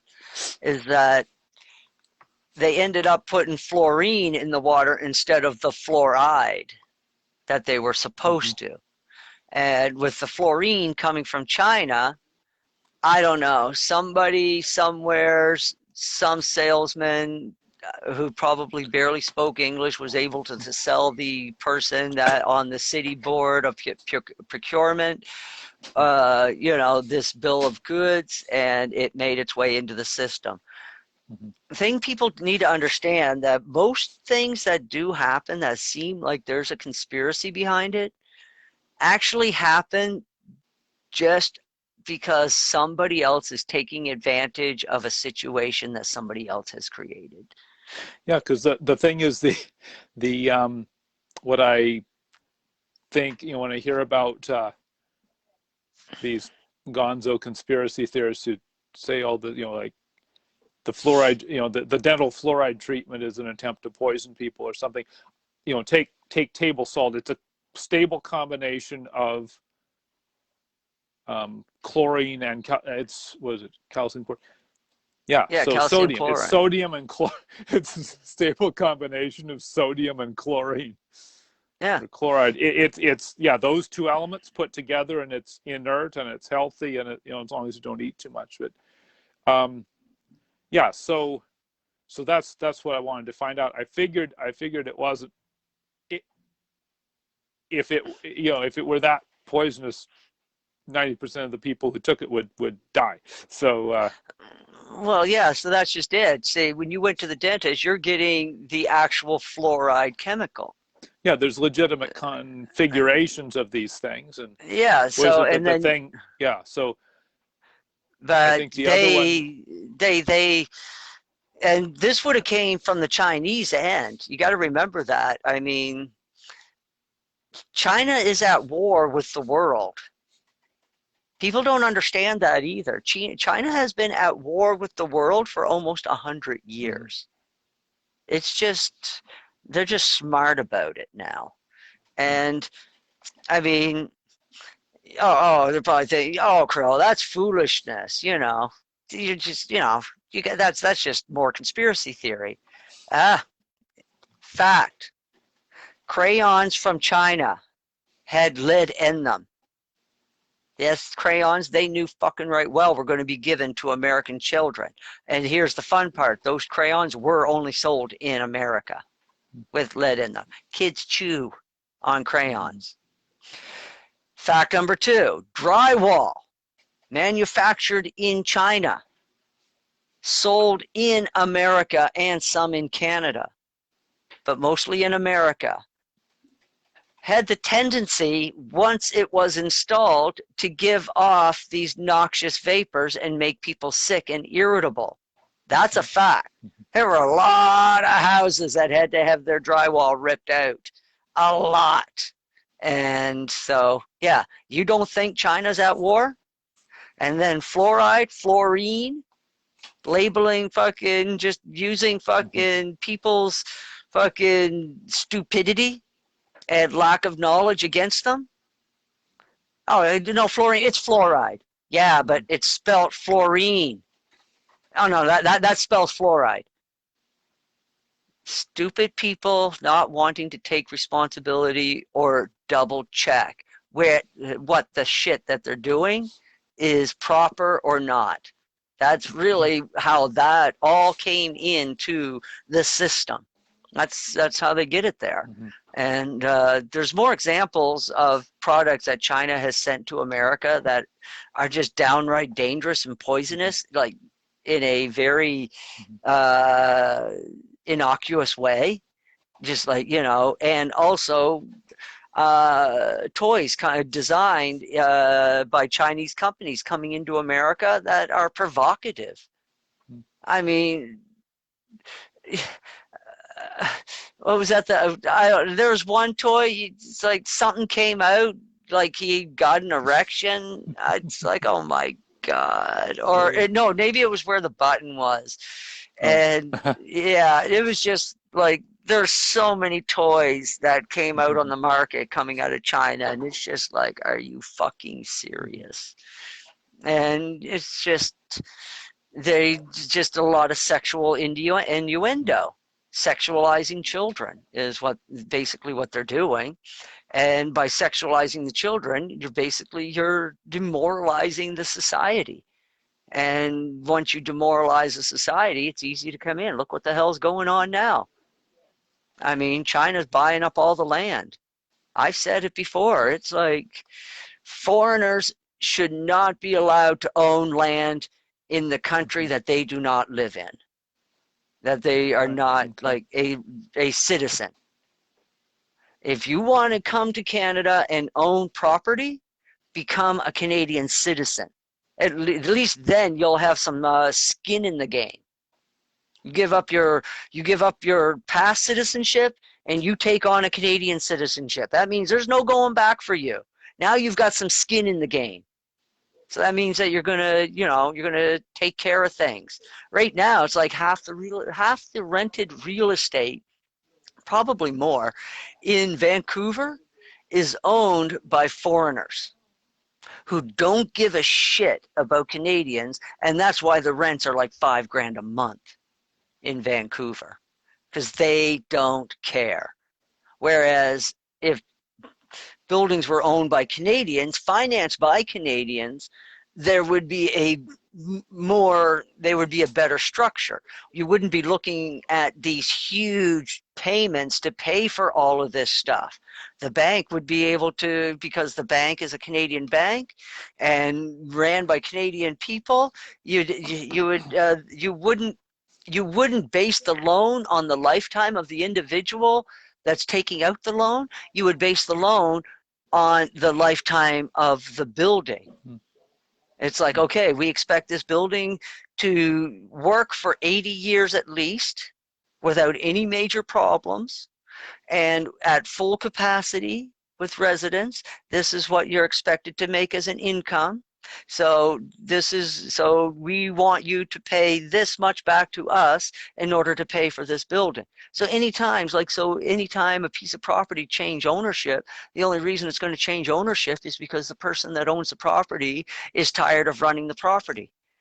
And so they give up the property, maybe you might make a side deal with somebody saying, okay, you come up with like $50,000 or $60,000 that I could throw in my pocket. You can take over the payments on that building and become the registered owner, and the payments still continue, and the bank's getting back all their money with interest to pay for what it took to build that building. And maybe at the end of the 80 years, the bank has all their money, and maybe the building will go for another 20 years. So that means that a real smart businessman will be fucking buying up a building just in the last 10 years of a mortgage. And then because you know that you're going to push that for another 50 years, and it's all gravy in your pocket. This is how you would make millionaires in a capitalist society, proper capitalist society. You see how everything could work? It could all work properly. I mean, there still have to be checks and balances because, unfortunately, for every good idea that you're going to come up with that will help society, I will guarantee you there will be at least 100 ways that somebody's going to think up to fuck it up. Guaranteed. They're going to find a way to fuck with the system. Because, I mean, most people, everybody wants to make money with the least amount of effort. That's the truth. That's really the truth. I mean, shit, I would love to have made $1 million by the time I was 25 and then just spend the rest of my life fucking the dog. Why not? Doing what I wanted to do instead of, having to get up every morning and go to work and worry about rent and water and sewage and all that fun stuff that comes with living in a city. Okay. Well, thank you. I got one last question, and then see if we want to talk about anything else when that's done. We talked about various discussion platforms, and I was going to ask you, I guess, you probably heard of most of these, Mastodon, Quora, Thinkspot, things like that. I just wondered what your opinion was of them. If you had, don't really have any experience with them. I don't know really what goes on. I just wondered what you thought of them, if you had any experience with them. Only Mastodon, and I found that to be great only because it was a platform that I could use across all my machines, all my devices, and that was great but now I don't use it because, well, things are different in my life, because now I use a program that incorporates my work. schedule. And so that like when I do a job for somebody with this program, I can like put in my job notes. I can then I can write up the bill. I can do the invoice. I can email the invoice to the customer. There's a link in the invoice where the customer just presses pay. They can pay with their credit card. Boom, I get paid. Done. Yeah. Mm-hmm. And so that's Excuse me. where I am at, where when it comes to like those kind of programs for organizing yourself. Okay. As for Okay. social media, I think that the problem is with a lot of these social medias is that they don't have the server power. Hmm. It's like Gab. I mean, I'd like Gab, but the problem is with Gab is that usually the time that I like to go on Gab or when I can go on Gab, it seems like everybody else is on there too. And it just drags and drags and drags and drags. And I mean, well, I'm on Gab because I'm bored. And now I'm going to wait for every little, I don't know, tweet or whatever you would call it on Gab to come up. It's just like, it's just excruciating. So I end up leaving Gab and I end up on Twitter, which loads seamlessly. I hit a tweet, boom, it comes up, all the comments, because I love reading comments. Comments are fun. I like, and then I'll have my own comments, of course, and then I'll tweet my own stuff. But I do mainly like Twitter for reading the comments. I like to see what people are saying, what people are thinking. And I can't wait for like Mike Lindell's platform and Trump's platform. So Mike Lindell, his platform is going to be called Frank Speech. And he claims that his platform will be able to handle up to 1 billion users. I'm like, well, if that's true, it should be good. It should load quickly. And nobody's going to throttle it because he owns the servers. This is what he spent 4 years doing, building big server farms. They are his. And so I just hope that he just didn't put it all in one location, because what makes Google, Facebook, and Twitter so good is that they have their servers spread out all over the world. Mm-hmm. So that, you know, you can bounce off the closest server. So when you see, that's where Gap's problem is. They have all their servers in one spot. So it's got to go around the world at least once before it comes back to you.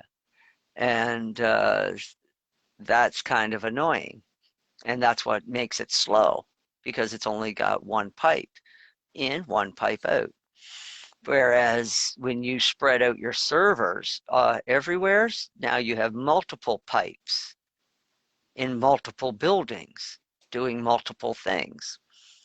So I hope if Mike Lindell didn't do that, then yeah, sure, okay, buddy, your servers can handle 1 billion people, but it ain't going to do nothing for your upload speeds if you're, you know, only if the further you're away from that server is going to be the longer that it's going to take for that page to load.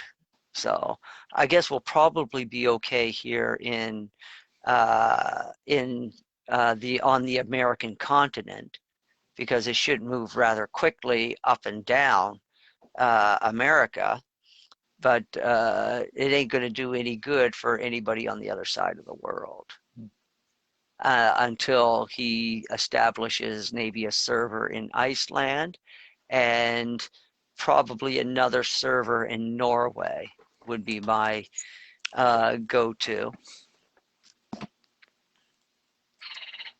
Because you want to keep your servers in cold areas, because the cost of keeping servers cool is astronomical. Mm-hmm. It's the highest cost.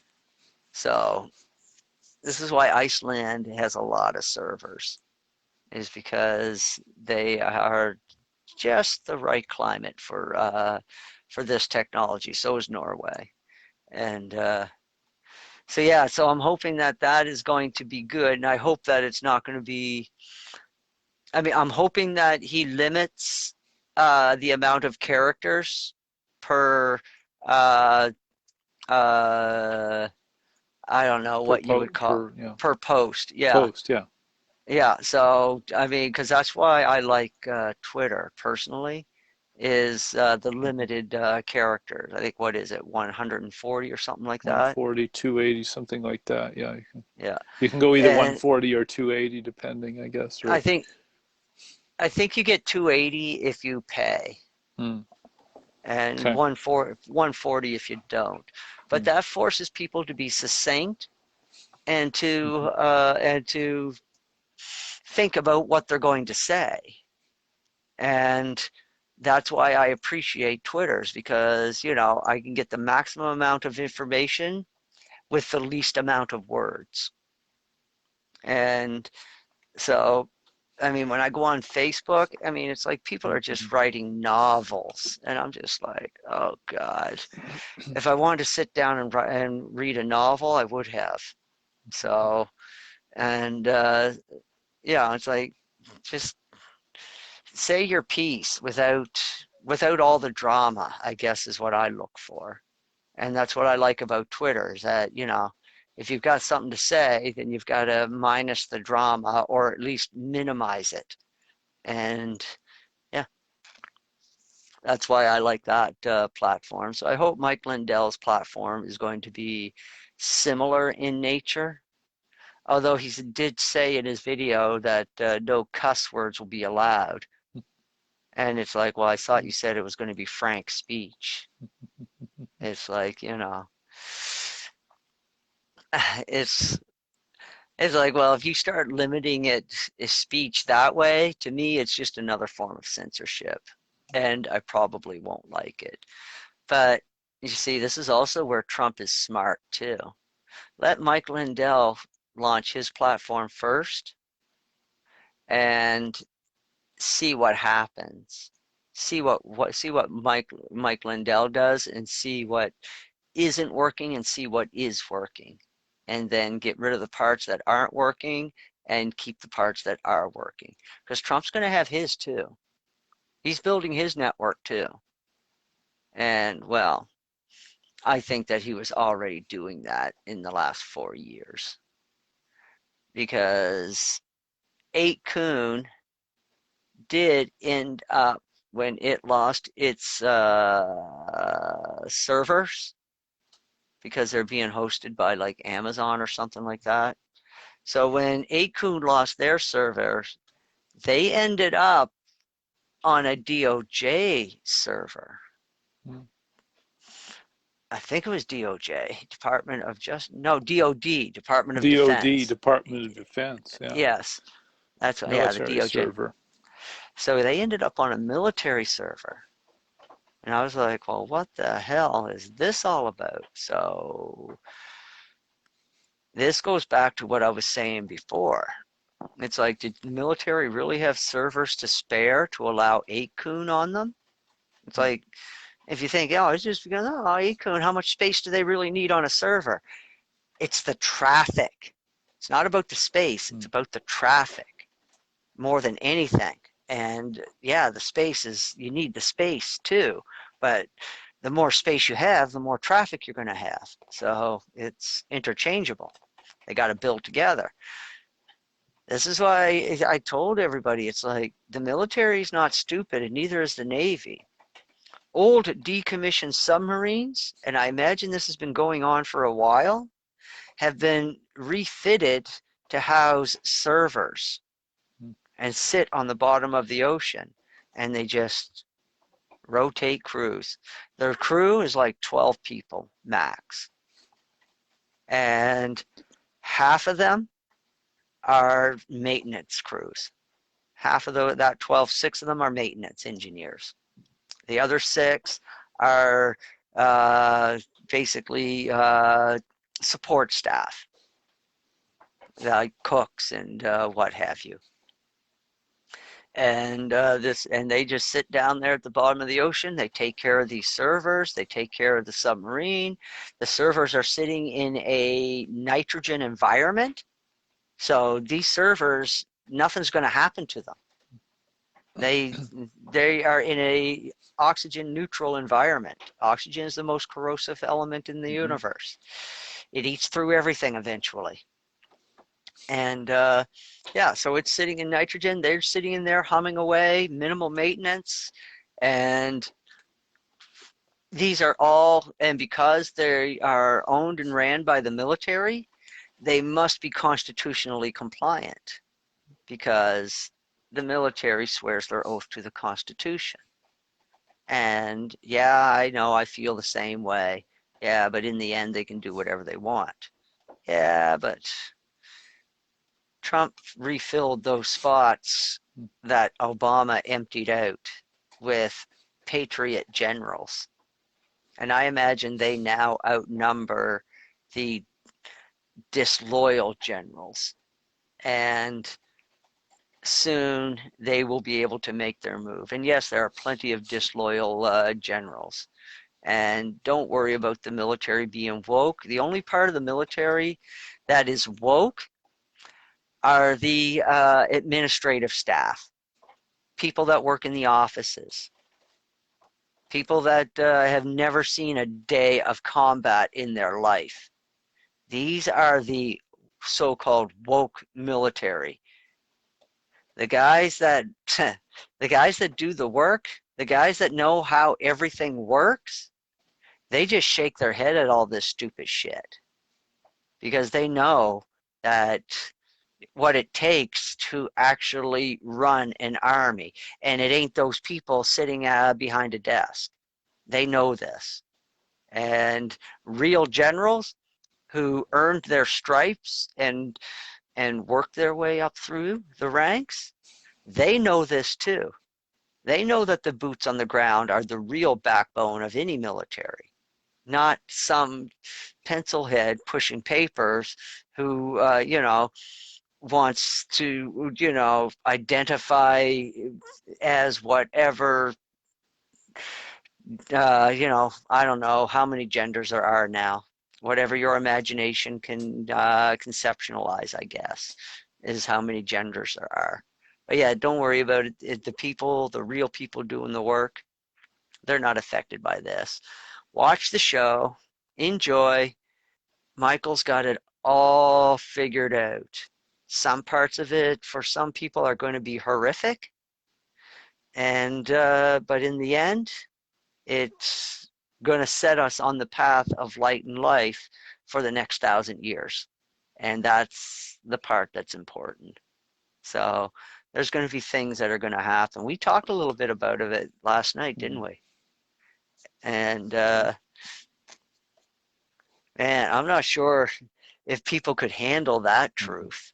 I've thought about it. It's like, how would you ever tell people that? And they wouldn't understand. And here's the thing. This is the thing that I figured out, is that the enemy believes that they are saving us. You wonder why they are so like frustrated and want to push all this like stuff forward with mandatory injections and what have you. It's because they believe that they're actually helping. And the line of bull that they have been given is that there is something coming and it will wipe out the people. Hey, what am I smelling? Burnt It toast. stinks in here. What am I smelling? Oh, dog shit. I don't know. Some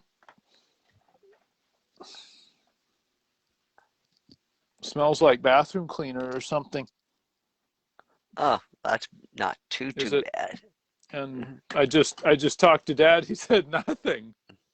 and I'm dying in here. I don't know if my iPad is overheating or something. Oh, check to make sure nothing's Okay. overheating. Your plugins? No. Oh, My iPad brick is pretty warm, but I don't know. not warm enough. There's no. I've got some old oil lamps here. I smell those a little bit, but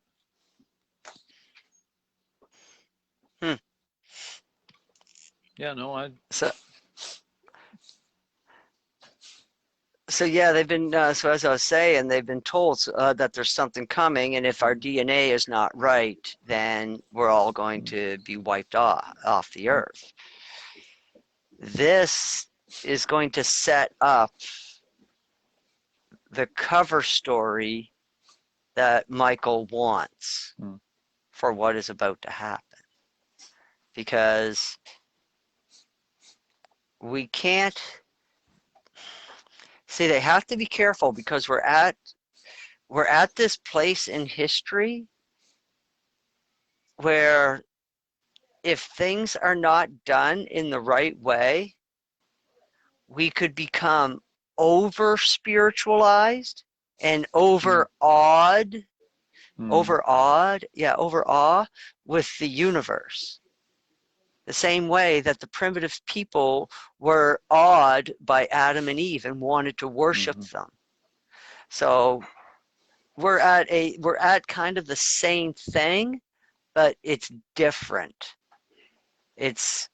We have to be allowed to discover the truth of the universe on our own. And what's going to happen next will be too much truth. And I think that the reason why is because maybe during this epoch,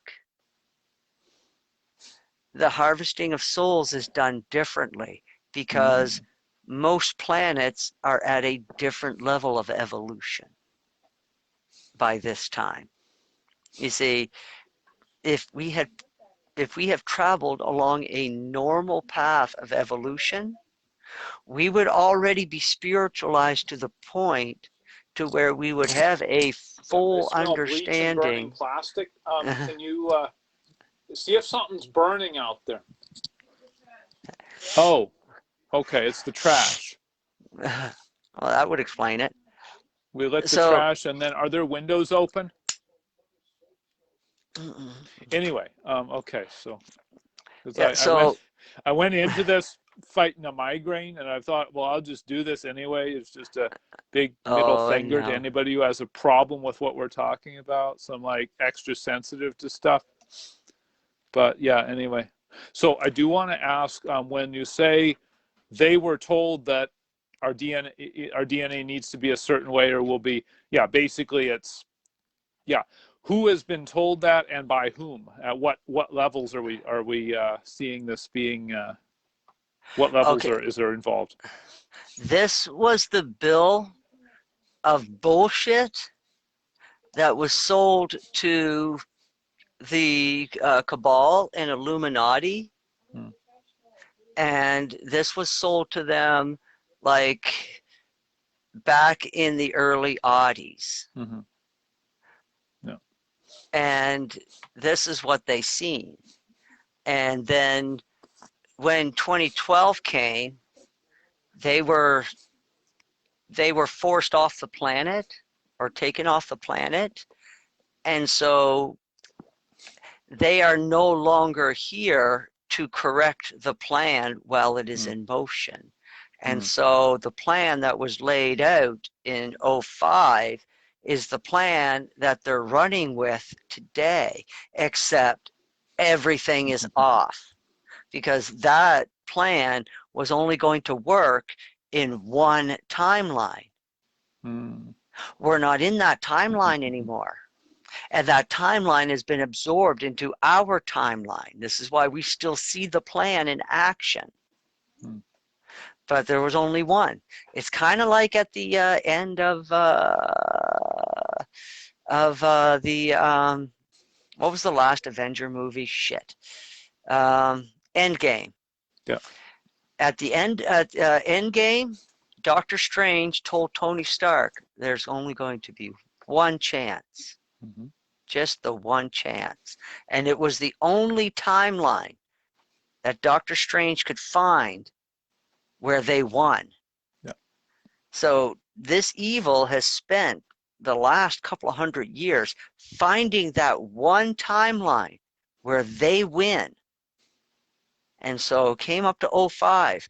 That timeline was in sight for them. They seen it. It was there. They were going to get their guy in office, and then after that, she was going to be in office, and it was going to be perfect. But it was only one timeline.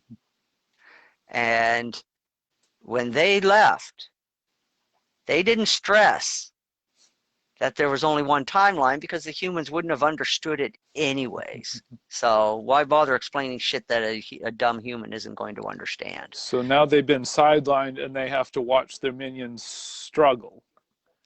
And yeah, basically work at a thing that's not gonna. Are there some counselors they can see when all this is over? Because I know how that would look to me. You know, I know what that would do to me.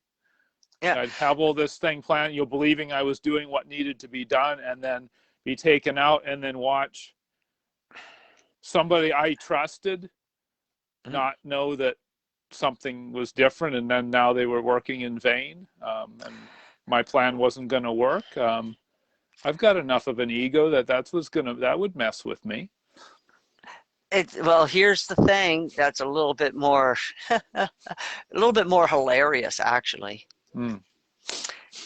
Malachi Melchizedek is on the planet. Malachi Melchizedek is sitting in the place of those evil fuckers. And you know what he keeps saying? I laughed my ass off when I seen what he kept on saying to these dumb fucks. Just follow the plan. Follow the plan. The plan that they had already put in motion before. Melchizedek just keeps telling them, oh, don't be coming to me with this shit. Follow the plan. So it's like, oh my God, trust the plan?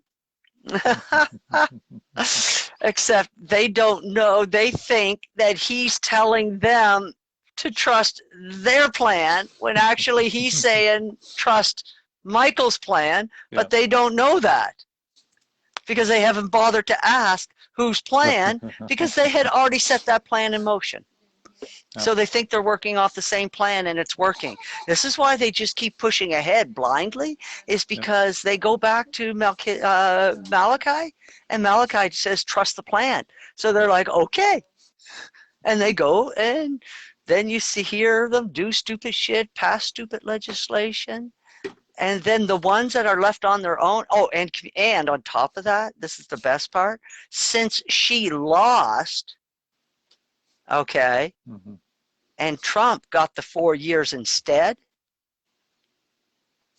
their lines of communication are all but shattered. So not only are they trusting the plan, but there's no way for them to coordinate. So they're each operating off of their own part of the plan with no ability to coordinate or to change direction, because the only thing that they got left is that they can only trust that the other person is competent enough to do their part of the plan. And the problem is that evil people are not competent people. Yeah, I'm just seeing the Three Stooges doing the. You take the Three Stooges, they make their plan, then you split them up and add some variables, and they're each trying to do their thing. They are the Three Stooges. They're all. I mean, these people are self-centered, self-absorbed narcissists. Why else would a Luciferian philosophy appeal to you? That's why it would appeal to you. It's because you're inside. You're a narcissist. And then, Lucifer. I had another revelation about the deal with that order of being. Lucifer was part of the universe, basically a starter kit for the universe, right? He's part, version 1.0 of the universe administrators, right? Yep. The Urantia book says that sometime in the far future, people like you and I, ascended mortals, will be given the jobs that I guess Lucifer did. We'll have jobs like his, and we'll have, we'll know where he screwed up. Not that, but yeah. I don't know. No, we'll have jobs to do, but the thing is that, okay, the job that Lucifer was designed to do and his kind were designed to do they were designed to administer a system.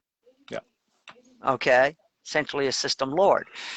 And that is what they specialized at. You see, all the beings that were directly created by Michael, these are all specialized beings doing a specialized job.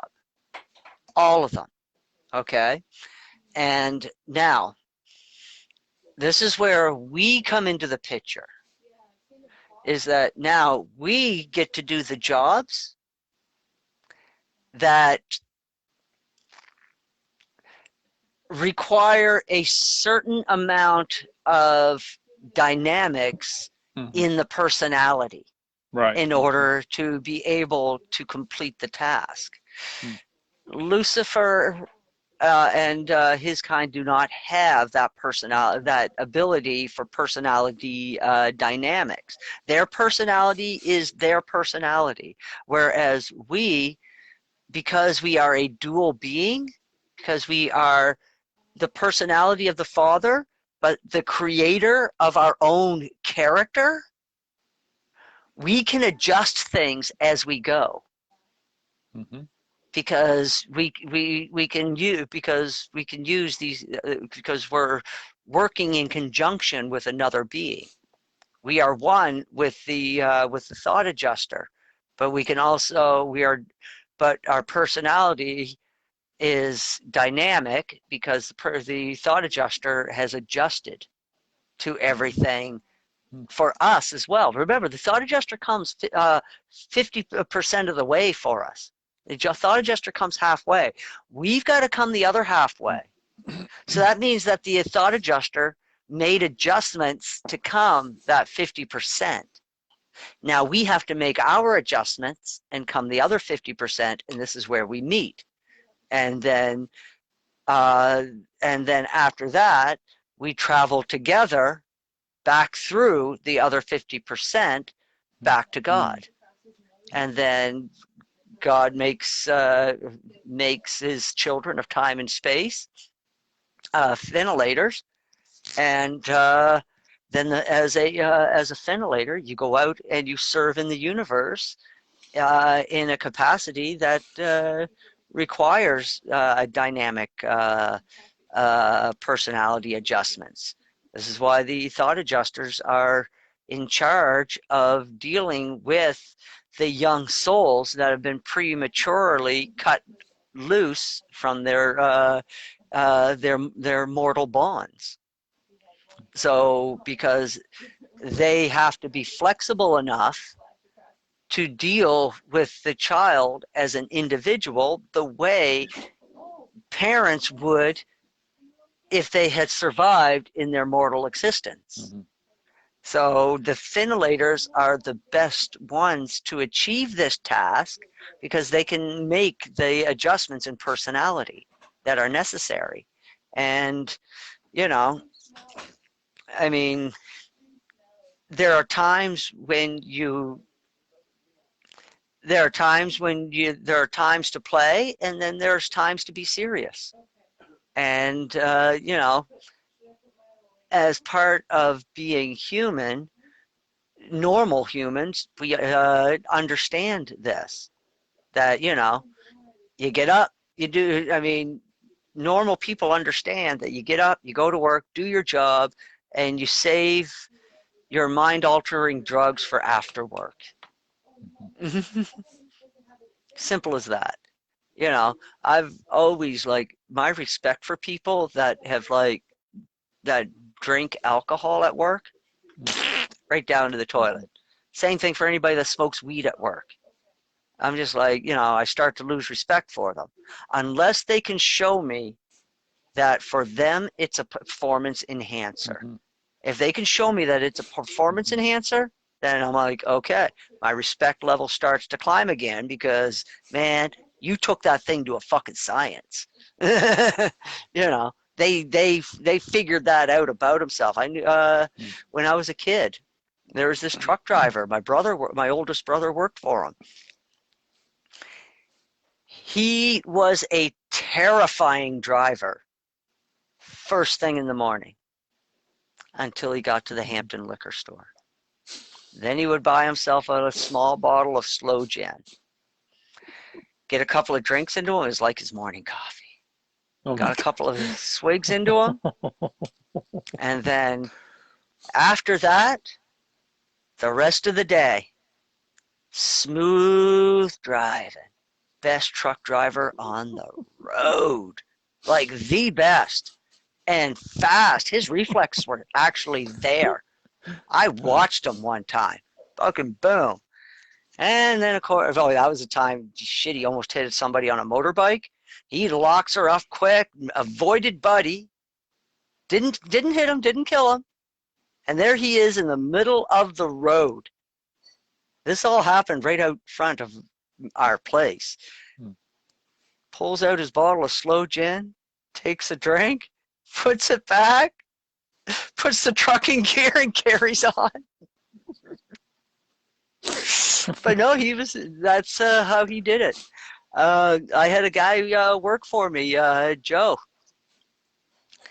Man, he had skills. He had skills. But only after he smoked a joint. And he knew which strands to smoke. And he also knew when, and he had it all timed out just to keep that rolling all day and kept him in that spot where he just fully concentrated on the ball, doing his job. Then I knew another guy, he was also a carpenter. He smoked weed through the day as well, but that was his medication for his seizures. He had seizures. He took the meds right up, I think he told me that he took the meds right up until he was 16. And then he's like, fuck this shit. He didn't like them, didn't like what they did to him. And his parents had told him, you cannot, because he had researched and he figured marijuana was going to be his ticket.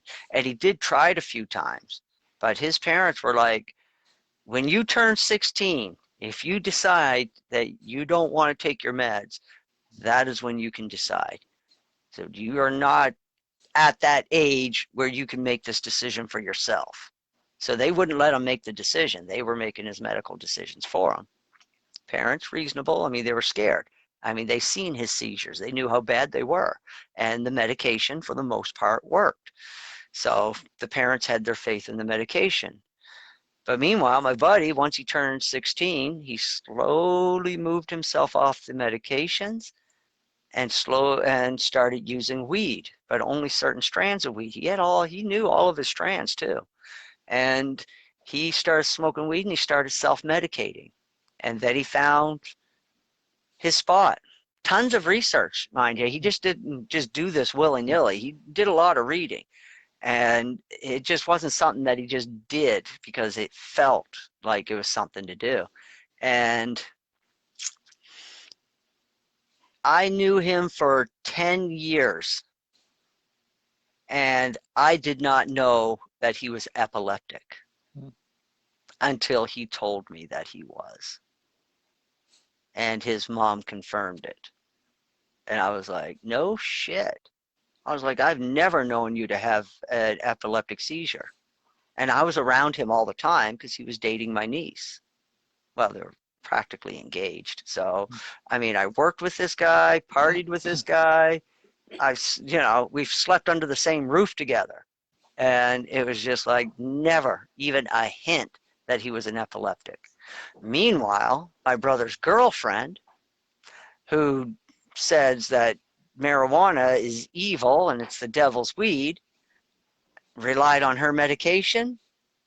I've watched her do the funky chicken in the middle of my brother's fucking kitchen more than once. And I'm just like, first time it happened, I looked at my brother and was like, what the fuck's going on? It's like, she's having a seizure again. And he jumps out of his chair and he holds her down and does all the stuff that you do for someone that's having an epileptic seizure, make sure they're not kicking anything and make sure everything's moved out of the way and everything like that. But yeah, and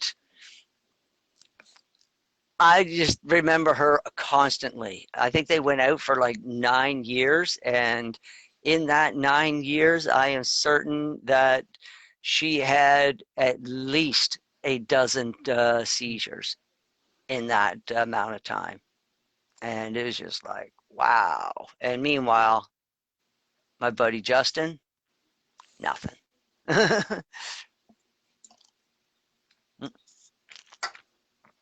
So yeah, everything has its place, and there's a place for everything. Interesting stuff. Yeah. Yeah. Okay. Let's see. It's heading for 9:30. 9:27. Yeah, we probably should wrap it up. Okay. All right. Well, we covered a lot, and probably we won't run out of news in 21, I don't think.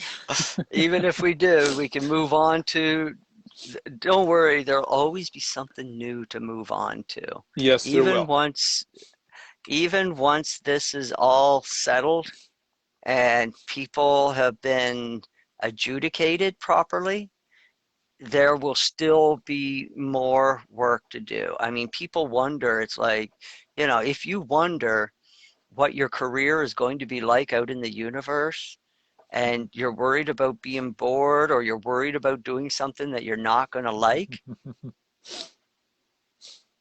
there is no end to the things that need to be done and the things that need doing. And rest assured that you will be put where you are going to thrive the most.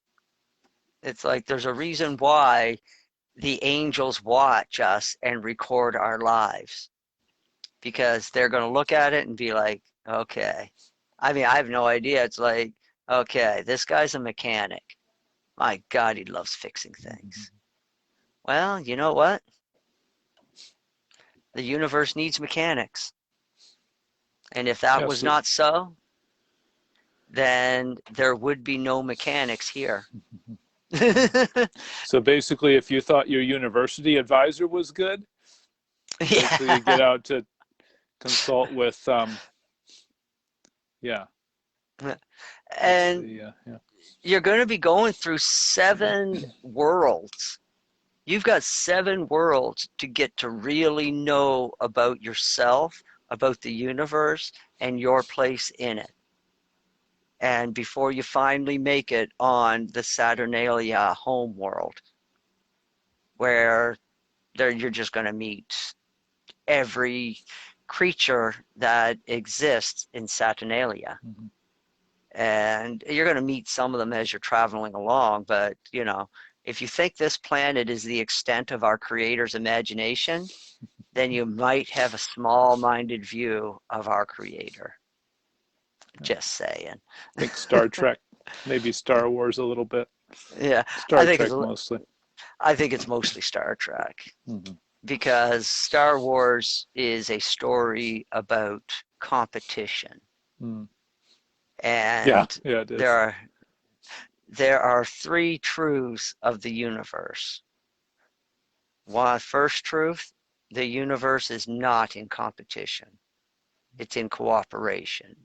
If this were not so, we would not exist. Simple as that. The second truth is that free will is absolute. And the third truth is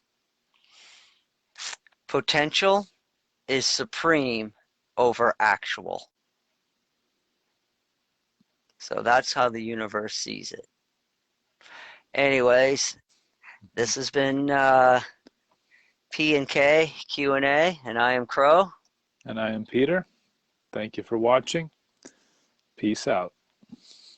Salute.